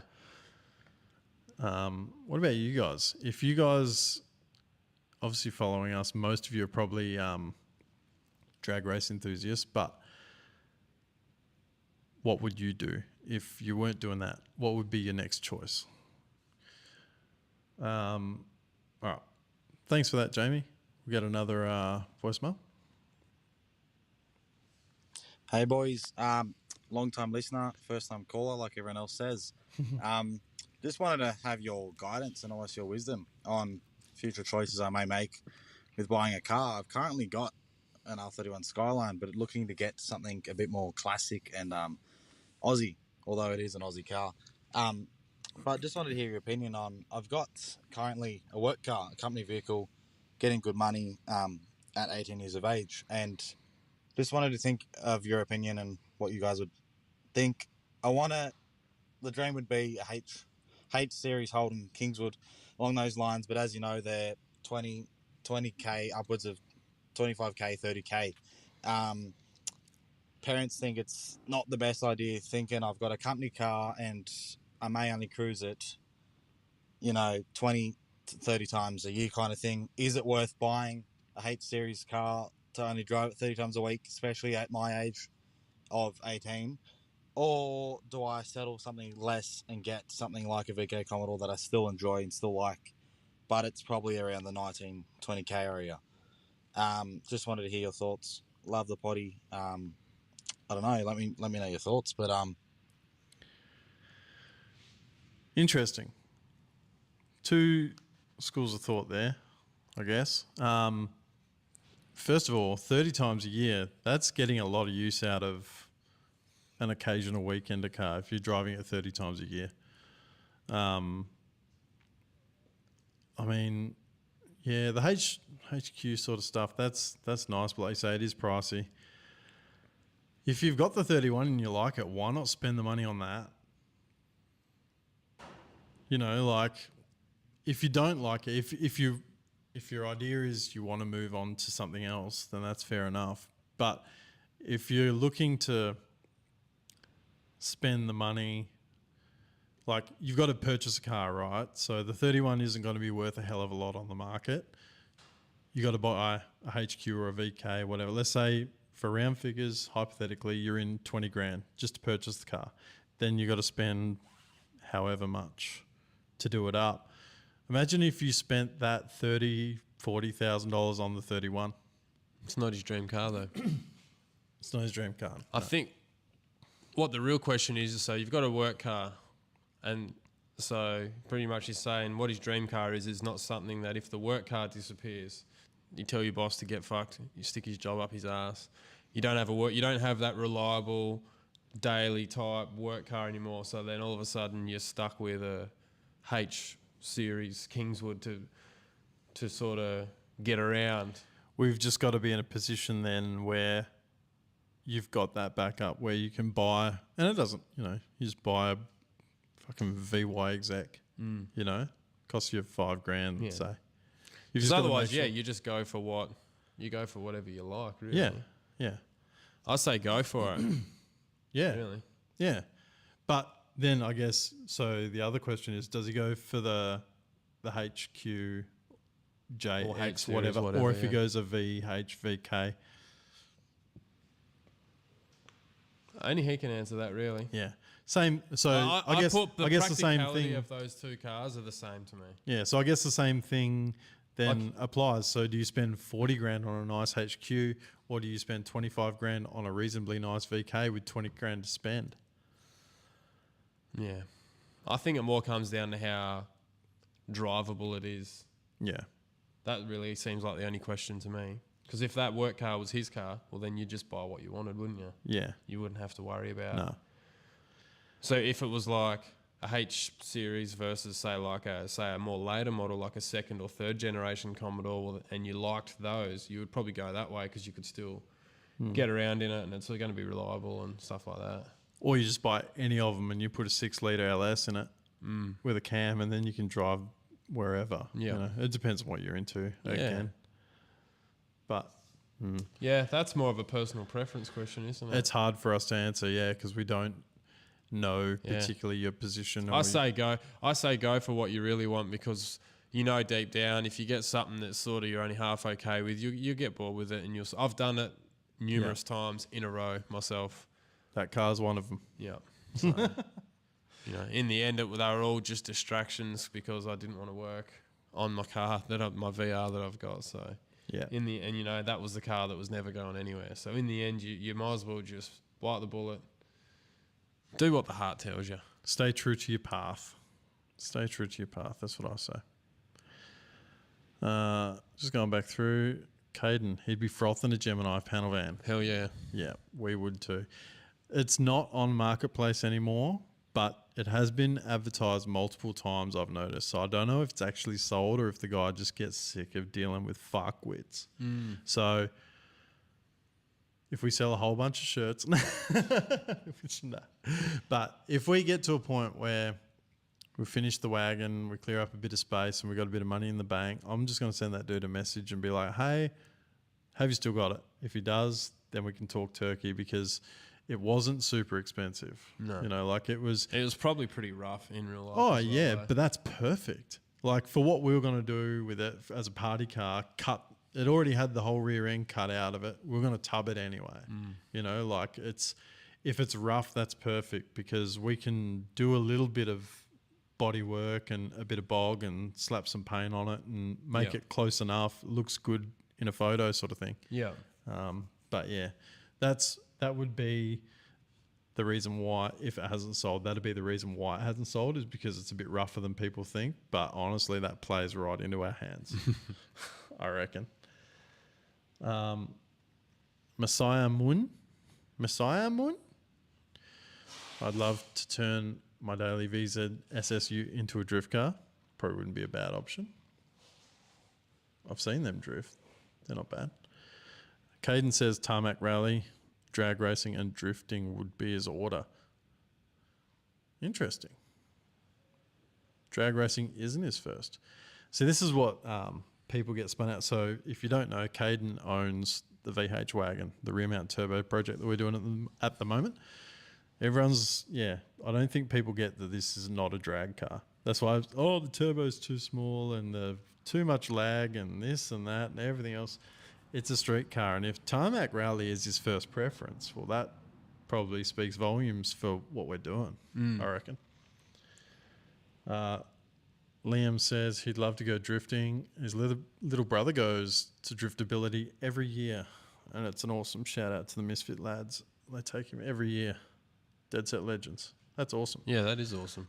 They do a similar thing at Collie Motorplex every year. They have one of the NDIS approved, I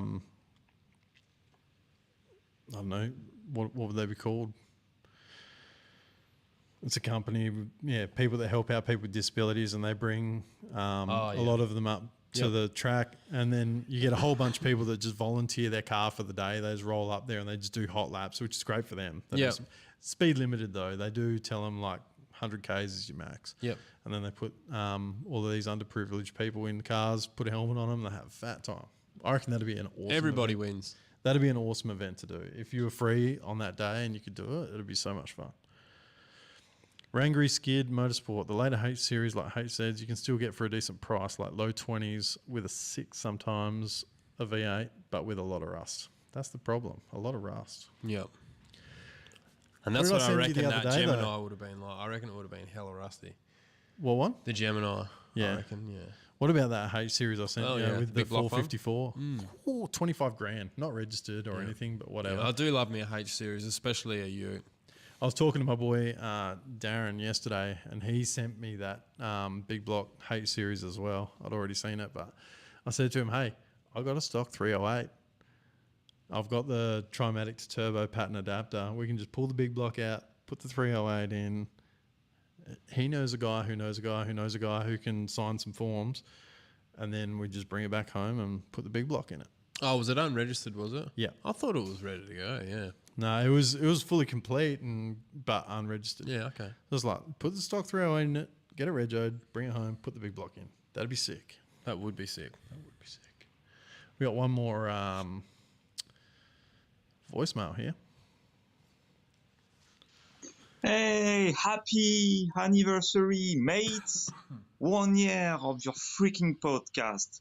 What a legend.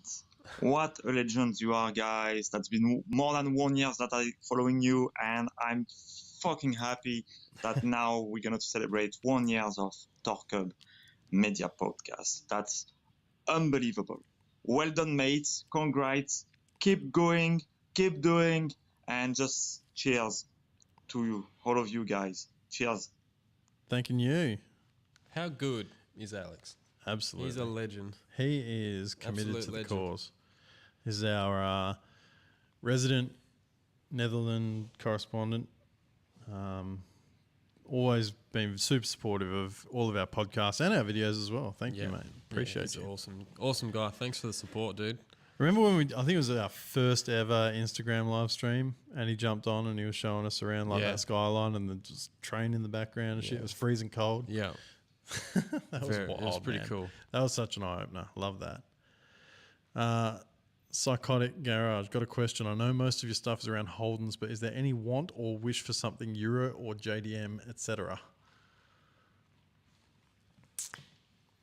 I kind of like some of the old 5 Series BMW kind of stuff. Like an E30, Yeah. E36 sort of Yeah. deal. Yeah. Yeah? Yeah. Some of that stuff. Yeah. Yeah. I Well, think they it'd had be like cool. 5-litre V8s and shit, eh? Yeah, some of them even had V10s in them, I believe. I don't know much about them, but there are particular ones that I like. Some of the longer think wheelbase that- stuff that looks sort of. The M5 had a 5-litre Yeah, V10. it did. Yeah. And there was one that used to get around here many years ago. There was, yeah. Yeah. Yep. I I Yeah. definitely do like the look when they're done a certain way. there's not a whole bunch of Euro stuff that I'd really like. There's a couple. Money, no object, and for the man that already has everything, sort of thing. I'm probably more drawn to the JDM stuff than the Euro stuff. I'd love to have another MA70 Supra. That's like a Mark II. Yeah, Mark II. For all of you punters, I would like one of those. R32 Skyline, obviously, goes without saying. But I kind of, I'm just super familiar with the Commodore stuff. I'd love to put an RB in like a second-gen Commodore. That'd be cool. I'd love to do an RB30, single turbo, just like the copy and paste, tried and true sort of combination for them, and put that in a second-generation Commodore and cruise that around. That'd be awesome. That sort of gives me that JDM flavour that I'm chasing, but with the familiarity that I like. Yeah. But yeah. Yeah, it definitely would be good to branch out a little bit. I Yeah. think. And as we keep going, who knows how far this will go or whatever, but as more resources become available to us, be that being time and money Yeah. You know. And space. and room. Yeah. That's where But, we're that's where we're fucked at the moment. We've got two. I mean, we are blessed. Let's be fucking honest. We've got 2 6x12 meter sheds with a hoist in each of them. So we do have some room to store some shit, but then you get to a point where it becomes counterproductive because we know at your place when we've got your car in the shed and another car on the hoist that sometimes we're tripping over things and whatever. It's not great for fabrication. I can, and I have, when the XY was here, there was 3 cars in this shed. So it was the XY, the VH, and my ute. And then we had this area that we're podcasting in that we sort of worked in. But it's not ideal. No. It's not super productive space. Yeah. That'd probably be the biggest thing I reckon that holds us back is space. And time, obviously. Thanks for the voice message though, Alex. Appreciate you, bud. You're a legend. And we're honoured to have you here. What else have we got here? After going for a cruise in CB Media's E30, I'm a convert. Would love to have one with a later model V8 in it. Thanks, Bad Q. Thanks for the insight there. Doug, just out of curiosity, are the cars you boys building already registered or do you have to get them registered to get them on the road? Keep up the great local content. Thanks, Doug. The cars that we've been building so far have already been registered. Yep. So Yeah, we definitely wouldn't be doing most of the stuff we've done to most of these cars unless they were already registered. some of them are engineerable. Yeah. They could be engineered. Some of, whether you go down the Which engineering ones path. could be engineered, Jeff? VY? You? Tonner? Absolutely, it could. Nah. Yep. Put a 4-pound spring in it and some VE cats on E85. That would be engineered. I promise you. It's been done. The VH wagon could be engineered. I I didn't reckon. think you're allowed to do any of that turbo V8 stuff, or have Yeah. they changed that? Yeah. No, you can. Because, I mean, you can get a blower on that registered. You can do a turbo as well. But you've got to, if you put some VE or some Euro 6 cats in it, the emissions thing is the hardest part. So that's why a lot of people do it with the 85 because the emissions is far easier to deal with. And Obviously, that one wouldn't runs, just be that, though, because the thing is they go over the entire car. Yeah, It yeah. gets hard. Yeah, yeah. And there's the power You of the look weight. at how much we've cut out of the chassis on all these ones and Rios, and you really start getting down to what we've done to do it. Engineers, they can be getting picky. Oh, 'Cause yeah. it is a bit of a human aspect there. Yeah, You've got to yeah. pick the right guy and, Yeah, yeah. you know, this and that. So And that's the same with anything you do. Like, none of what we've done would just go over. if you go some to cats. two different engineers, you're going to get two completely different Yeah, answers. because they've probably got two interpretations of the same rule. Yeah, that's right. But yeah, all those cars are registered. My Jeff's done VH, his the hard way. yeah, my VH is not registered. The VY V6 Ute that we have is not registered. Your VR is, the VH wagon is. My car is the VS Ute that is registered and engineered, believe it or not. So that one, you can do whatever you want with that. That's legal. XY was a registered car. So it's a good question though. And look, I think it's the elephant in the room with a lot of channels. You look at Nugget Garage, say with the rear mount turbo super and that, he gets around on the street with that and everyone's like, oh, is it legal? Of course it's fucking not. It's got a 1UZ and a rear mount turbo and an oiling system in the boot and shit. Like, come on, man, for fuck's sake. But most of the shit that we do in Australia can't be done. You know, like, you've just got to accept that. There's always the people that are in the comments that are going like, oh yeah, but that's not legal. Who gives a fuck? You can, I understand that when you get to, like, if you go and kill someone, being a dickhead, you go kill someone, then you're in a world of hurt. But if you get to that point and that action occurs, then the illegal modifications on your car are the least of your fucking worries. It's usually just insurance that's really the main concern for most, I think, isn't it? Yeah.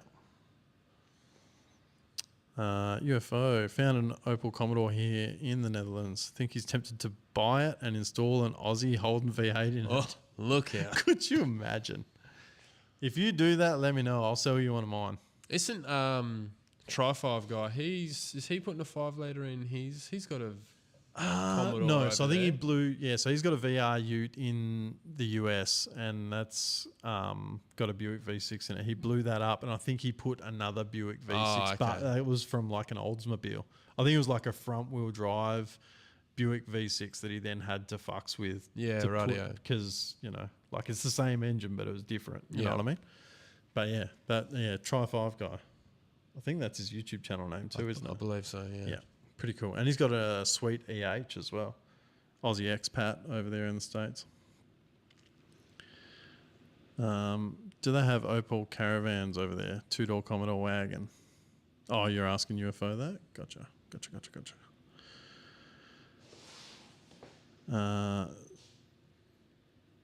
Two-door wagon in Birdie. Where are they? Sorry, guys, just catching up here.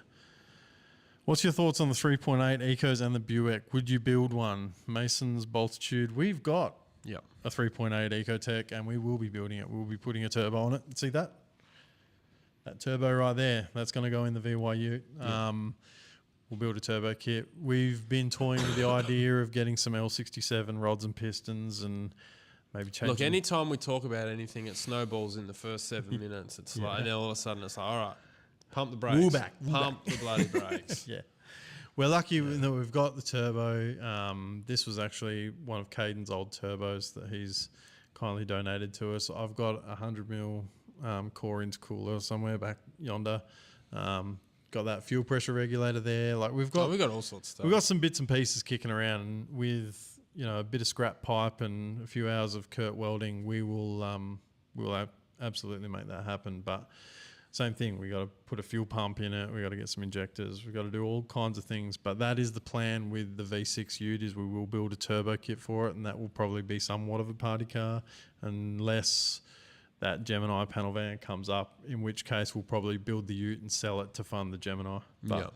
there's there's a whole bunch of plates in the air on that. So, but our thoughts on They're a great platform anyway. Yeah. The only thing not the only thing, but the main thing I don't like about them is how they sound. Yeah. I just don't like the sound of them. But, I mean, you look at Arcade Garage, you look at Corn-Fed Boost, you look at the Winging It Motorsports guys with that Eco Boost burnout car, man, you can't deny they fucking work. Yeah, 100%. And they work well. Yeah. To think that car that Ryan Stockham's got, put that out there, I think it's an L67 bottom end with some ring gap and all that sort of stuff, punishes the piss out of that thing with that turbo and just belt and tyres for a couple of minutes straight. Loves it, man. It's good. It's so Good, cheap fun. Yeah, they've done an excellent job on it. I'm big fans of theirs. Coppers are on here. Are they? They probably are. But if the coppers are on here, then they're the good ones anyway. Sweet as. Have you got anything left that you want to cover there, mate? No, I've got one thing that I want to finish up on, and it's because it's very fresh in my mind, and it's also because it's on the chip, powered by Reedspeed. Yes. Got to give them the shout out. Absolutely. Reedspeed.com.au, proud supporters of the Torq Hub podcast. Mate, I'm surprised you got nothing that gets you on the chip. You've just come off night shift. Yeah. You are going away with the family tomorrow, surely in packing your shit and getting ready to go away. On school holidays, no less. That you've got something that gets you on the chip. Not yet. I'll get there though. Tomorrow. Yeah. You'll be halfway down the road. Oh yeah. Yeah, I'm just feeling so cooked right now. I can't think of anything. Yeah. I want to get after the ATO. That's a given, isn't it? I want to get after The biggest gangsters known. bullshit. So, as many of you know, I work in the rail industry. I've been a train driver for many years, and then moved into like a middle management position. And obviously, when you get into middle management, they give you your KPI targets and this and that. You know, you got all these parameters that you've got to meet and whatever else. And not to blow my own horn, but I'm pretty fucking good at my job, right? Reasonably good. Kicking goals, when you go into your performance review, if you do kick goals and you do perform well, then you might be entitled to a little bonus, which is nice. And I need all the fucking help I can get because I don't know if you know, but I've got a car in the build that's turned out to be exceptionally expensive. Yes. So going to my meeting, yep, you get a sweet little bonus, Jeff. Love that. Thank you, sir. Ka-ching. Payday today. I check my pay slip and my pay has my fortnightly pay in it plus my short-term incentive, aka my bonus, and my net pay is less than the total of my short-term incentive. So the ATO has fucking robbed me of not only my base salary for the fortnight, but a little bit of my bonus as well. That's all I get in my hand. What the fuck is with that? Don't they know I got a car to build? That is pretty rude, but we already knew. We know. That is rough. We knew, but it just hurts. It does. It does. I'm just going to say it. Taxation is theft. 100% it is. What the fuck? 100%. Let's go after. Look, I haven't done the maths here, right? I'm not a fucking accountant. I'm not, a treasurer or whatever. But if we went after the ASX top 50 companies and we held them to account to be paying tax properly, because some of these companies are making... they pay tax. They abide by the rules that they are. The problem is the rules aren't made for people. That's like you right, and I. yeah, The but that's rules what I'm are saying. made for those guys. That's what I'm saying. So with some creative accounting and some very generous and strategic donations to Cabinet, they end up paying basically no tax. Zero with tax. billions and Most of billions them and pay billions zero and tax. billions of dollars of profit. Let's hold them to account, make them pay a proper amount of tax. Let's up the GST from, and I'm just throwing a figure out there, let's up I it don't from like any of this. 10% to 18% and abolish income tax altogether. No, they won't do that. You don't think? No way. We would 'Cause all be far better off You doing get taxed that. 3 or 4 different ways before you even get to do anything with it anyway. But that They've would got it stitched up real good. surely that'd be a far better They way. don't want a far better way. They just want as much of our money as they can get. That's fucked. You know that's what it is. So shit. Yeah. But yeah, I don't know. It's pretty rough. It was a little bit deflating. You go in to work, and because like obviously this has nothing to do with my work. My work are trying to do the right thing. They're trying to recognise that, hey, you did well this year. We're going to give you, an incentive to do the same again next year, or maybe better next year. And then the ATO just come in and go, nah, fuck that. Whoop. Yeah. Pretty good, eh? I'm off it. Yeah. I'm fucking off it. Yeah. That got me on the chip today. Yeah. And we'll continue to do so for quite some time. Well, it just hurt especially more because obviously, like, you get your fortnightly pay anyway, and there's always the tax element, but, whatever, that is what it is. But then when you get your bonus, you think, like, I'm going to get my pay and then I'm going to get my bonus. But nah, I get, like, less than my bonus because they've just taxed me the whole fucking lot. Yeah. Bullshit. Yeah. And I wonder see, once again, not an accountant, but I wonder if it'd be different if they gave my fortnightly pay and then they gave the short-term incentive on the off week, how much different that'd be. But would they do it? No, because then they'd have to do another process pay run, which probably, I'm sure there's a It'd have to transaction make fee or some something. difference. Yeah. Once again, It really should be. It should just be a different tax element altogether, or it should be tax-free or something. But yeah. Once they're again, not robbing- going after my employer because, like I they're say, robbing they're Buzz. trying to do the righty. They're trying to, Well, incentivize. they have done the righty. They've done all they can do. But then the ATO had gone, fuck me. Yeah. Fucking bullshit. Yeah. UFO said, you're lucky in the Netherlands. They remove 41% of any bonus you earn. Well, that's essentially what happened to me too, bud. Yeah. Arcade Garage, congrats on 1 year of live streams. Keep it up. Well, we didn't do 1 year of live streams, to be fair. We did 1 year of podcasts. This is the first one that we've done live. But thank you. Appreciate it. Yeah, Keeps thanks, my dude. work livable and something decent to listen to. Decent, we're using that term very loosely, obviously. Yeah. 100%. But thanks for that. Dank says, you need a side business that's a good tax write-off. Never paid more than 11K in tax in the last 5 years. That'd be nice. Imagine if Torq Hub could be a sweet little side business, which is where we should probably go. You'd have with to it. make some money first. Well, that's also true, which it does not. You need to make money so you can spend money to offset your tax. Yeah.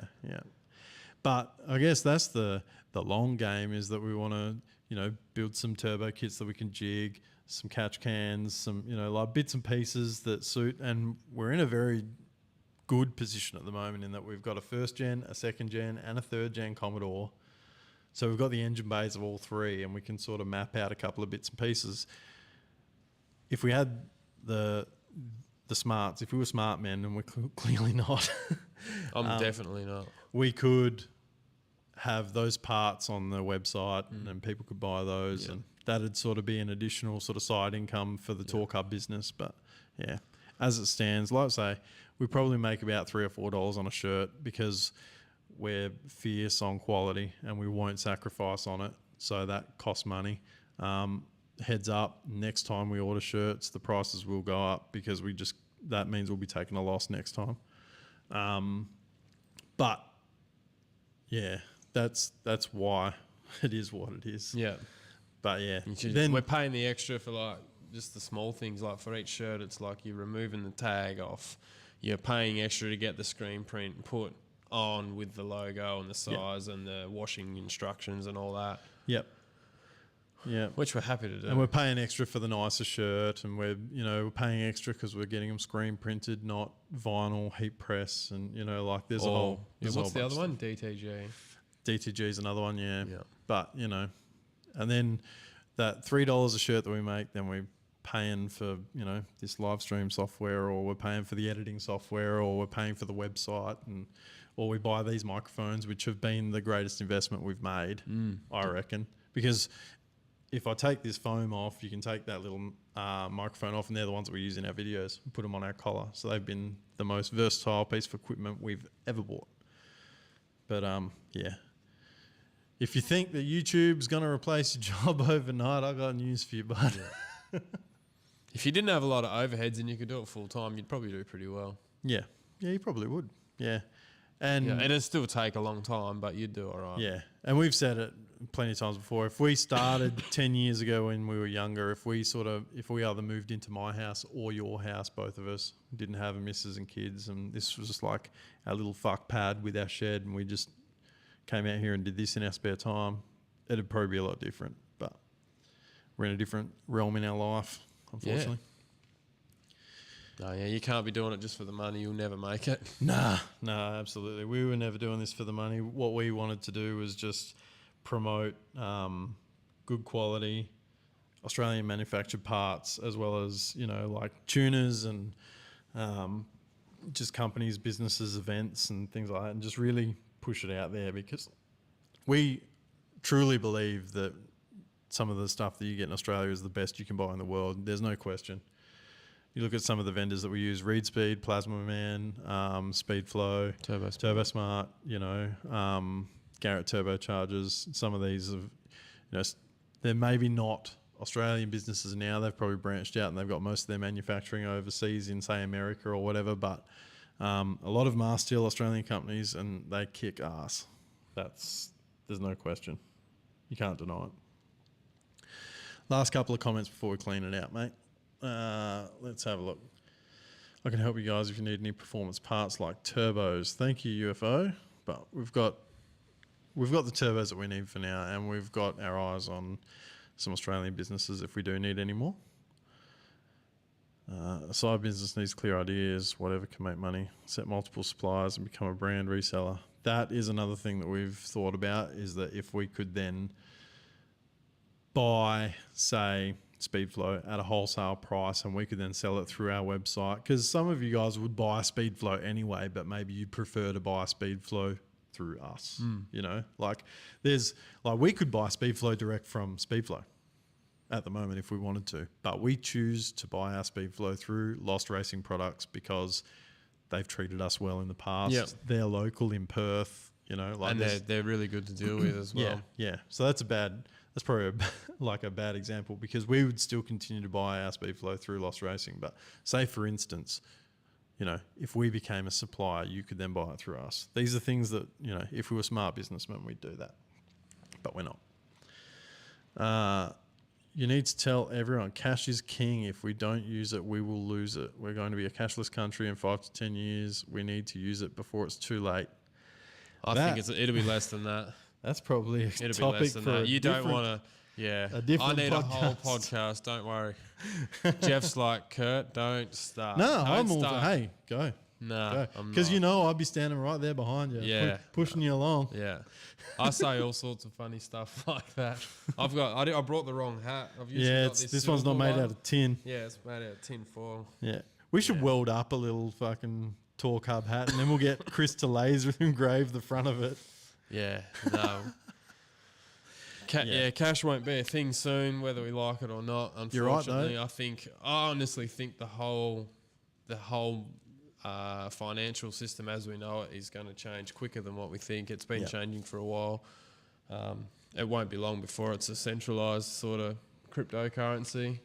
Or similar, Yeah, that's what it'll be, which will be a lot worse for us. That's the way it's going, though, unfortunately. And it goes back to the ATO, and fuck the ATO, but they'll be able to track every cent.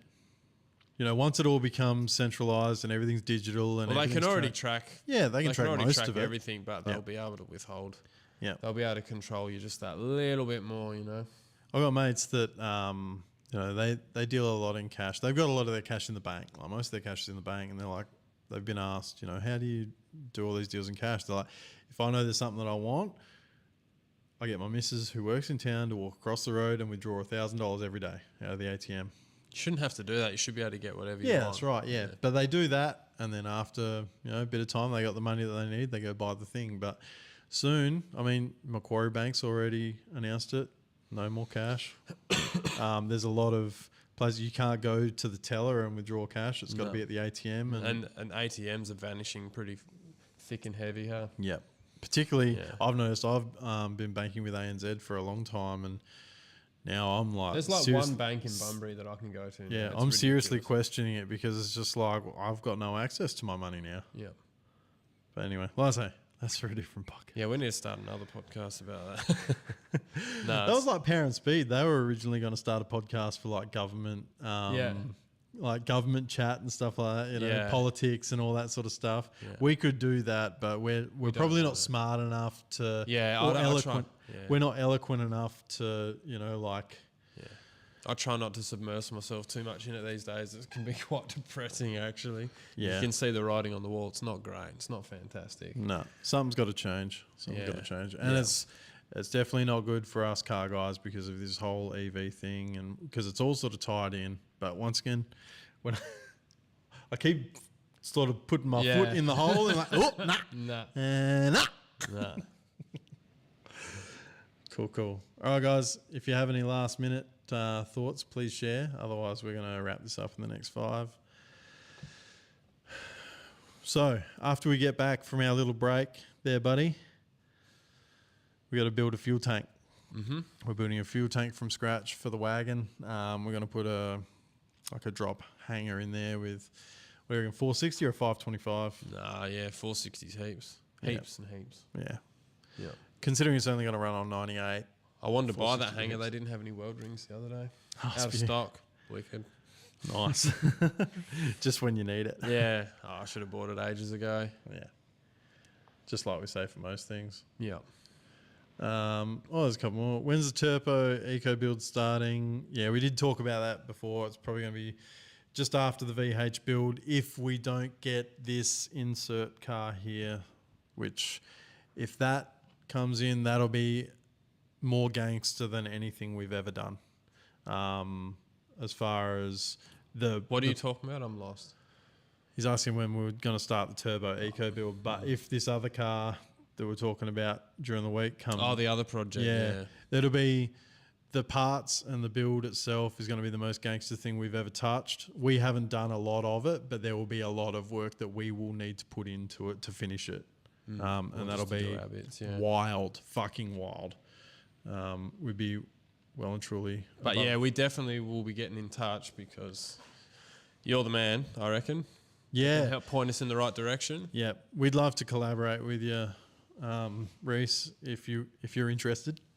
When we do get the Turbo Eco build starting, obviously Kurt will get all the fabrication done, but we'll probably need some help with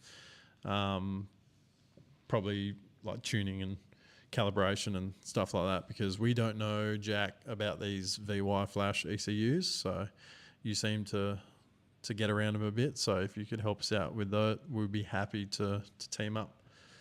We need we need a list of what we need to do to this bloody 4L60. Yeah. Because before you knew it, we'd already almost committed to a Turbo 400 conversion. Yeah. We don't want to do that. Psychotic Garage says, unfortunately, this is a saturated market without a decent name or number behind it. Makes getting your foot in the door extremely difficult. Yeah. We don't have enough subscribers. We don't have enough views, whatever. And it's not to say that we want or need them either. Like, we're very happy doing what we do. But, yeah, if you do want to push the limits of the boundaries, then you do need a bigger viewer base. For sure. Yeah. Growth has definitely been, what would you say, steady or slow? I'd say it's definitely slowed off in the last 12 months, but that's our own fault because we've been slower on the content. Or not only that, but I feel like because we keep doing 5 litre stuff, we've already captured the 5 litre audience. Yeah. We captured a Turbo LS audience when we did the VY. I was actually surprised at the little amount of growth that we had when we did the XY because I thought that would have gone a lot higher. That's an epic car and an epic fucking build, and it makes a shit ton of power. I thought we would have probably gained a bit more traction with that than we did, particularly when we took it to Red Center and stuff. But here's what it is. And then, like I say, the 5 litre stuff, I think we've already got that audience. You know, like anyone who's interested in 5 litres and interested in what we're doing is already here. So for us to continue growing, we probably need to do something different, which we don't want to do something different just yet. There's other stuff that we want to do, obviously, but, at the moment, time prohibitive and whatever. So I think when we do the VYU, we'll probably capture a slightly new audience. Will probably be some of Arcade Garage, will be some of, like Corn-Fed Boost. The people that watch that sort of stuff might come across and enjoy some of our content as well. And yeah, like when we do some other different shit, we'll get some different people. But while we keep doing Commodores, Yeah. I think that's where we're at. Yeah. Which and is it's fine mainly by just because us. that's all we've got access to, really. Yeah, And, but that's and sort of fine what by we us. like. Yeah, like whatever. Yeah. Once we were doing, like, if we ever did this full time, which I would never want to do just YouTube full time, I definitely would only want it as sort of a part thing. Excuse me, but yeah, when you've got more time and you're taking it a lot more serious, you could buy cars and do the stuff to them for the sake of doing it and then move them on. It's just we're not there. Off the subject, but 1320 Videos recently did an interview with Brent from PFI Speed, and he's now being fined by the government for tuning cars, even though it's the US, it's a good 10-minute watch. That's all to do with that RPM Act, hey? Yeah. And I think I did watch that. Well, I watched something like that, but it was a little while ago. yeah, that's all to do with like emissions and shit, hey? Like, yeah. That was a good watch, actually. I think I did see that one, or I saw a short from it or something. It was a little while ago. Pick Your Poison needs to be in black and white as well, the same as the Torq Hub logo in grey. About to get my first non-black t-shirt.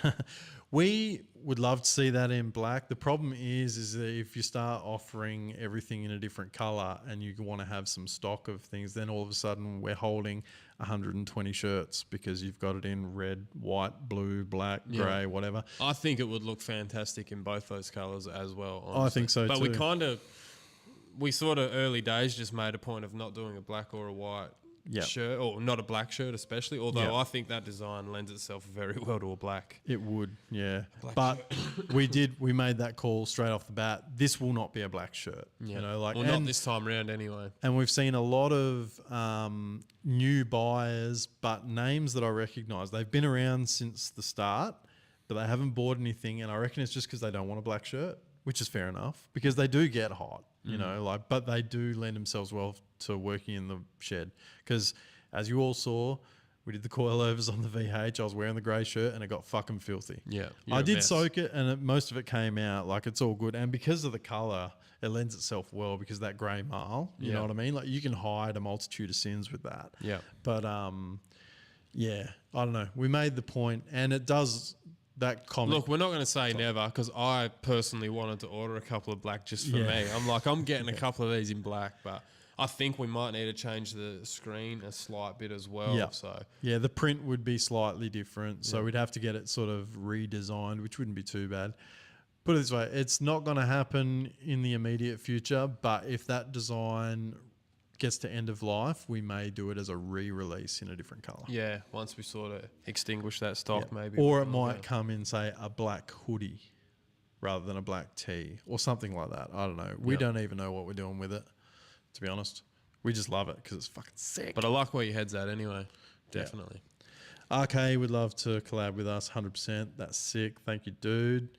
UFO says we have a good community. Abso-fucking-lutely we do. Yeah. We are super grateful for every single one of you guys that watch our videos, like, comment. Yeah. And even just give us the time. Like, I say to Jeff all the time, and it's probably... There are some dudes that there's have no business being here watching us fuckwits. dribble shit. Yeah. You know, even on our normal videos, and they get around us and they give us support and advice and, you know, like feedback And saying wanna they love help. what we do. Yeah. And that's what keeps us going, really. Because it's a lot of work, especially on Jeff's end. All the editing and stuff like that. Yeah. And like today, doing the whole merch thing as well, because Yeah. you were flat tack yourself. You know, it's Yeah, I kind of felt bad that I wasn't able to help, but it's So just you how it should. works out, you know? so you should. You dog. But yeah, like, I mean, look at all that effort, a lot, mainly you, but, you know, we've put into that whole shirt thing. Monetary wise, there's not much there, but we're still pumped because people want to actually buy a shirt and just wear it. You know, that's something. Anytime it's that something I that Yeah. we've come up with this design out of our Close to the mic, you know, right? out of the out of thin air, and now people are paying their hard-earned money to wear it. So that's you know, that's the enjoyment. Anytime I get to see someone, they send us a photo of our sticker on a car or at, you know, a venue or shit. We got a photo the other day of one of those QR code stickers in the Macca's drive-through from somewhere. Oh, really? Yeah, Caden sent it to us. Oh, that's right. Yeah. And it's like when you see people that see it, they take the photo and they send it to us and that just fucking makes my day, man. Yeah. And whenever I see someone wearing a shirt, even if they're in the middle of a conversation at dinner or whatever, I'll just walk past them like, that's a good looking shirt, man. Give them a pat on the back and keep walking. Because obviously I don't want to interrupt a bloke, having dinner with his family, but I do want to acknowledge the support and being able to deliver that shirt to Steve Curtis today and shake his hand. He's got some other stuff. He's bought some other shirts before in previous drops. Yeah, he's always supporting us pretty solidly. But Steve. to be able to, roll up there, give him his shirt personally and shake his hand, I was pumped on that. If I could do that for everyone, I would. If I could just jump on a plane and plane hop and deliver all of your shit personally and thank you in person, I'd love to do that. But Ozpost will have to do. Yeah, you'll do Ozpost out of a job and do that. Yeah. Do myself out of anything. I'll be bankrupt. All right. Take us home, baby. Rightio. Thanks for tuning in as always, guys. We're talking about all this merch. If you haven't got yourself something, head to the website, torqhub.com.au. We've got all the cool stuff there. Leave us a message for the next podcast if you want to have another talking point, which I'm sure we're all talked out tonight. Actually, that's a point to bring up because people have sent us an inbox going, I'm always busy when you need us to give us a voicemail. The voicemails are open 24 hours a day, 7 days a week. If you go to torqhub.com.au, there's a red button on the right-hand side of the page, and it's open all the time. As soon as it comes to your mind, you can go to the website, bang, hit it, send us the voice message, and it's there for the next podcast. It doesn't ever shut. 24 hours a day. You can send us a voice message whenever. You could send us one right now. If you sent me one right now, I'd play it, but we'll probably be finished by then. Yeah, so, yeah. As always, thanks for the support. Thanks for enduring listening to us dribble shit for a couple of hours, I think it is. Yeah. I hope you enjoyed this. I hope you enjoyed this special edition live stream podcast. If you are listening later on Spotify or whatever, thank you for listening as well. That's it. Thanks, guys. Now I got to figure out how to finish this thing. What, you don't know how to turn it off? Nah.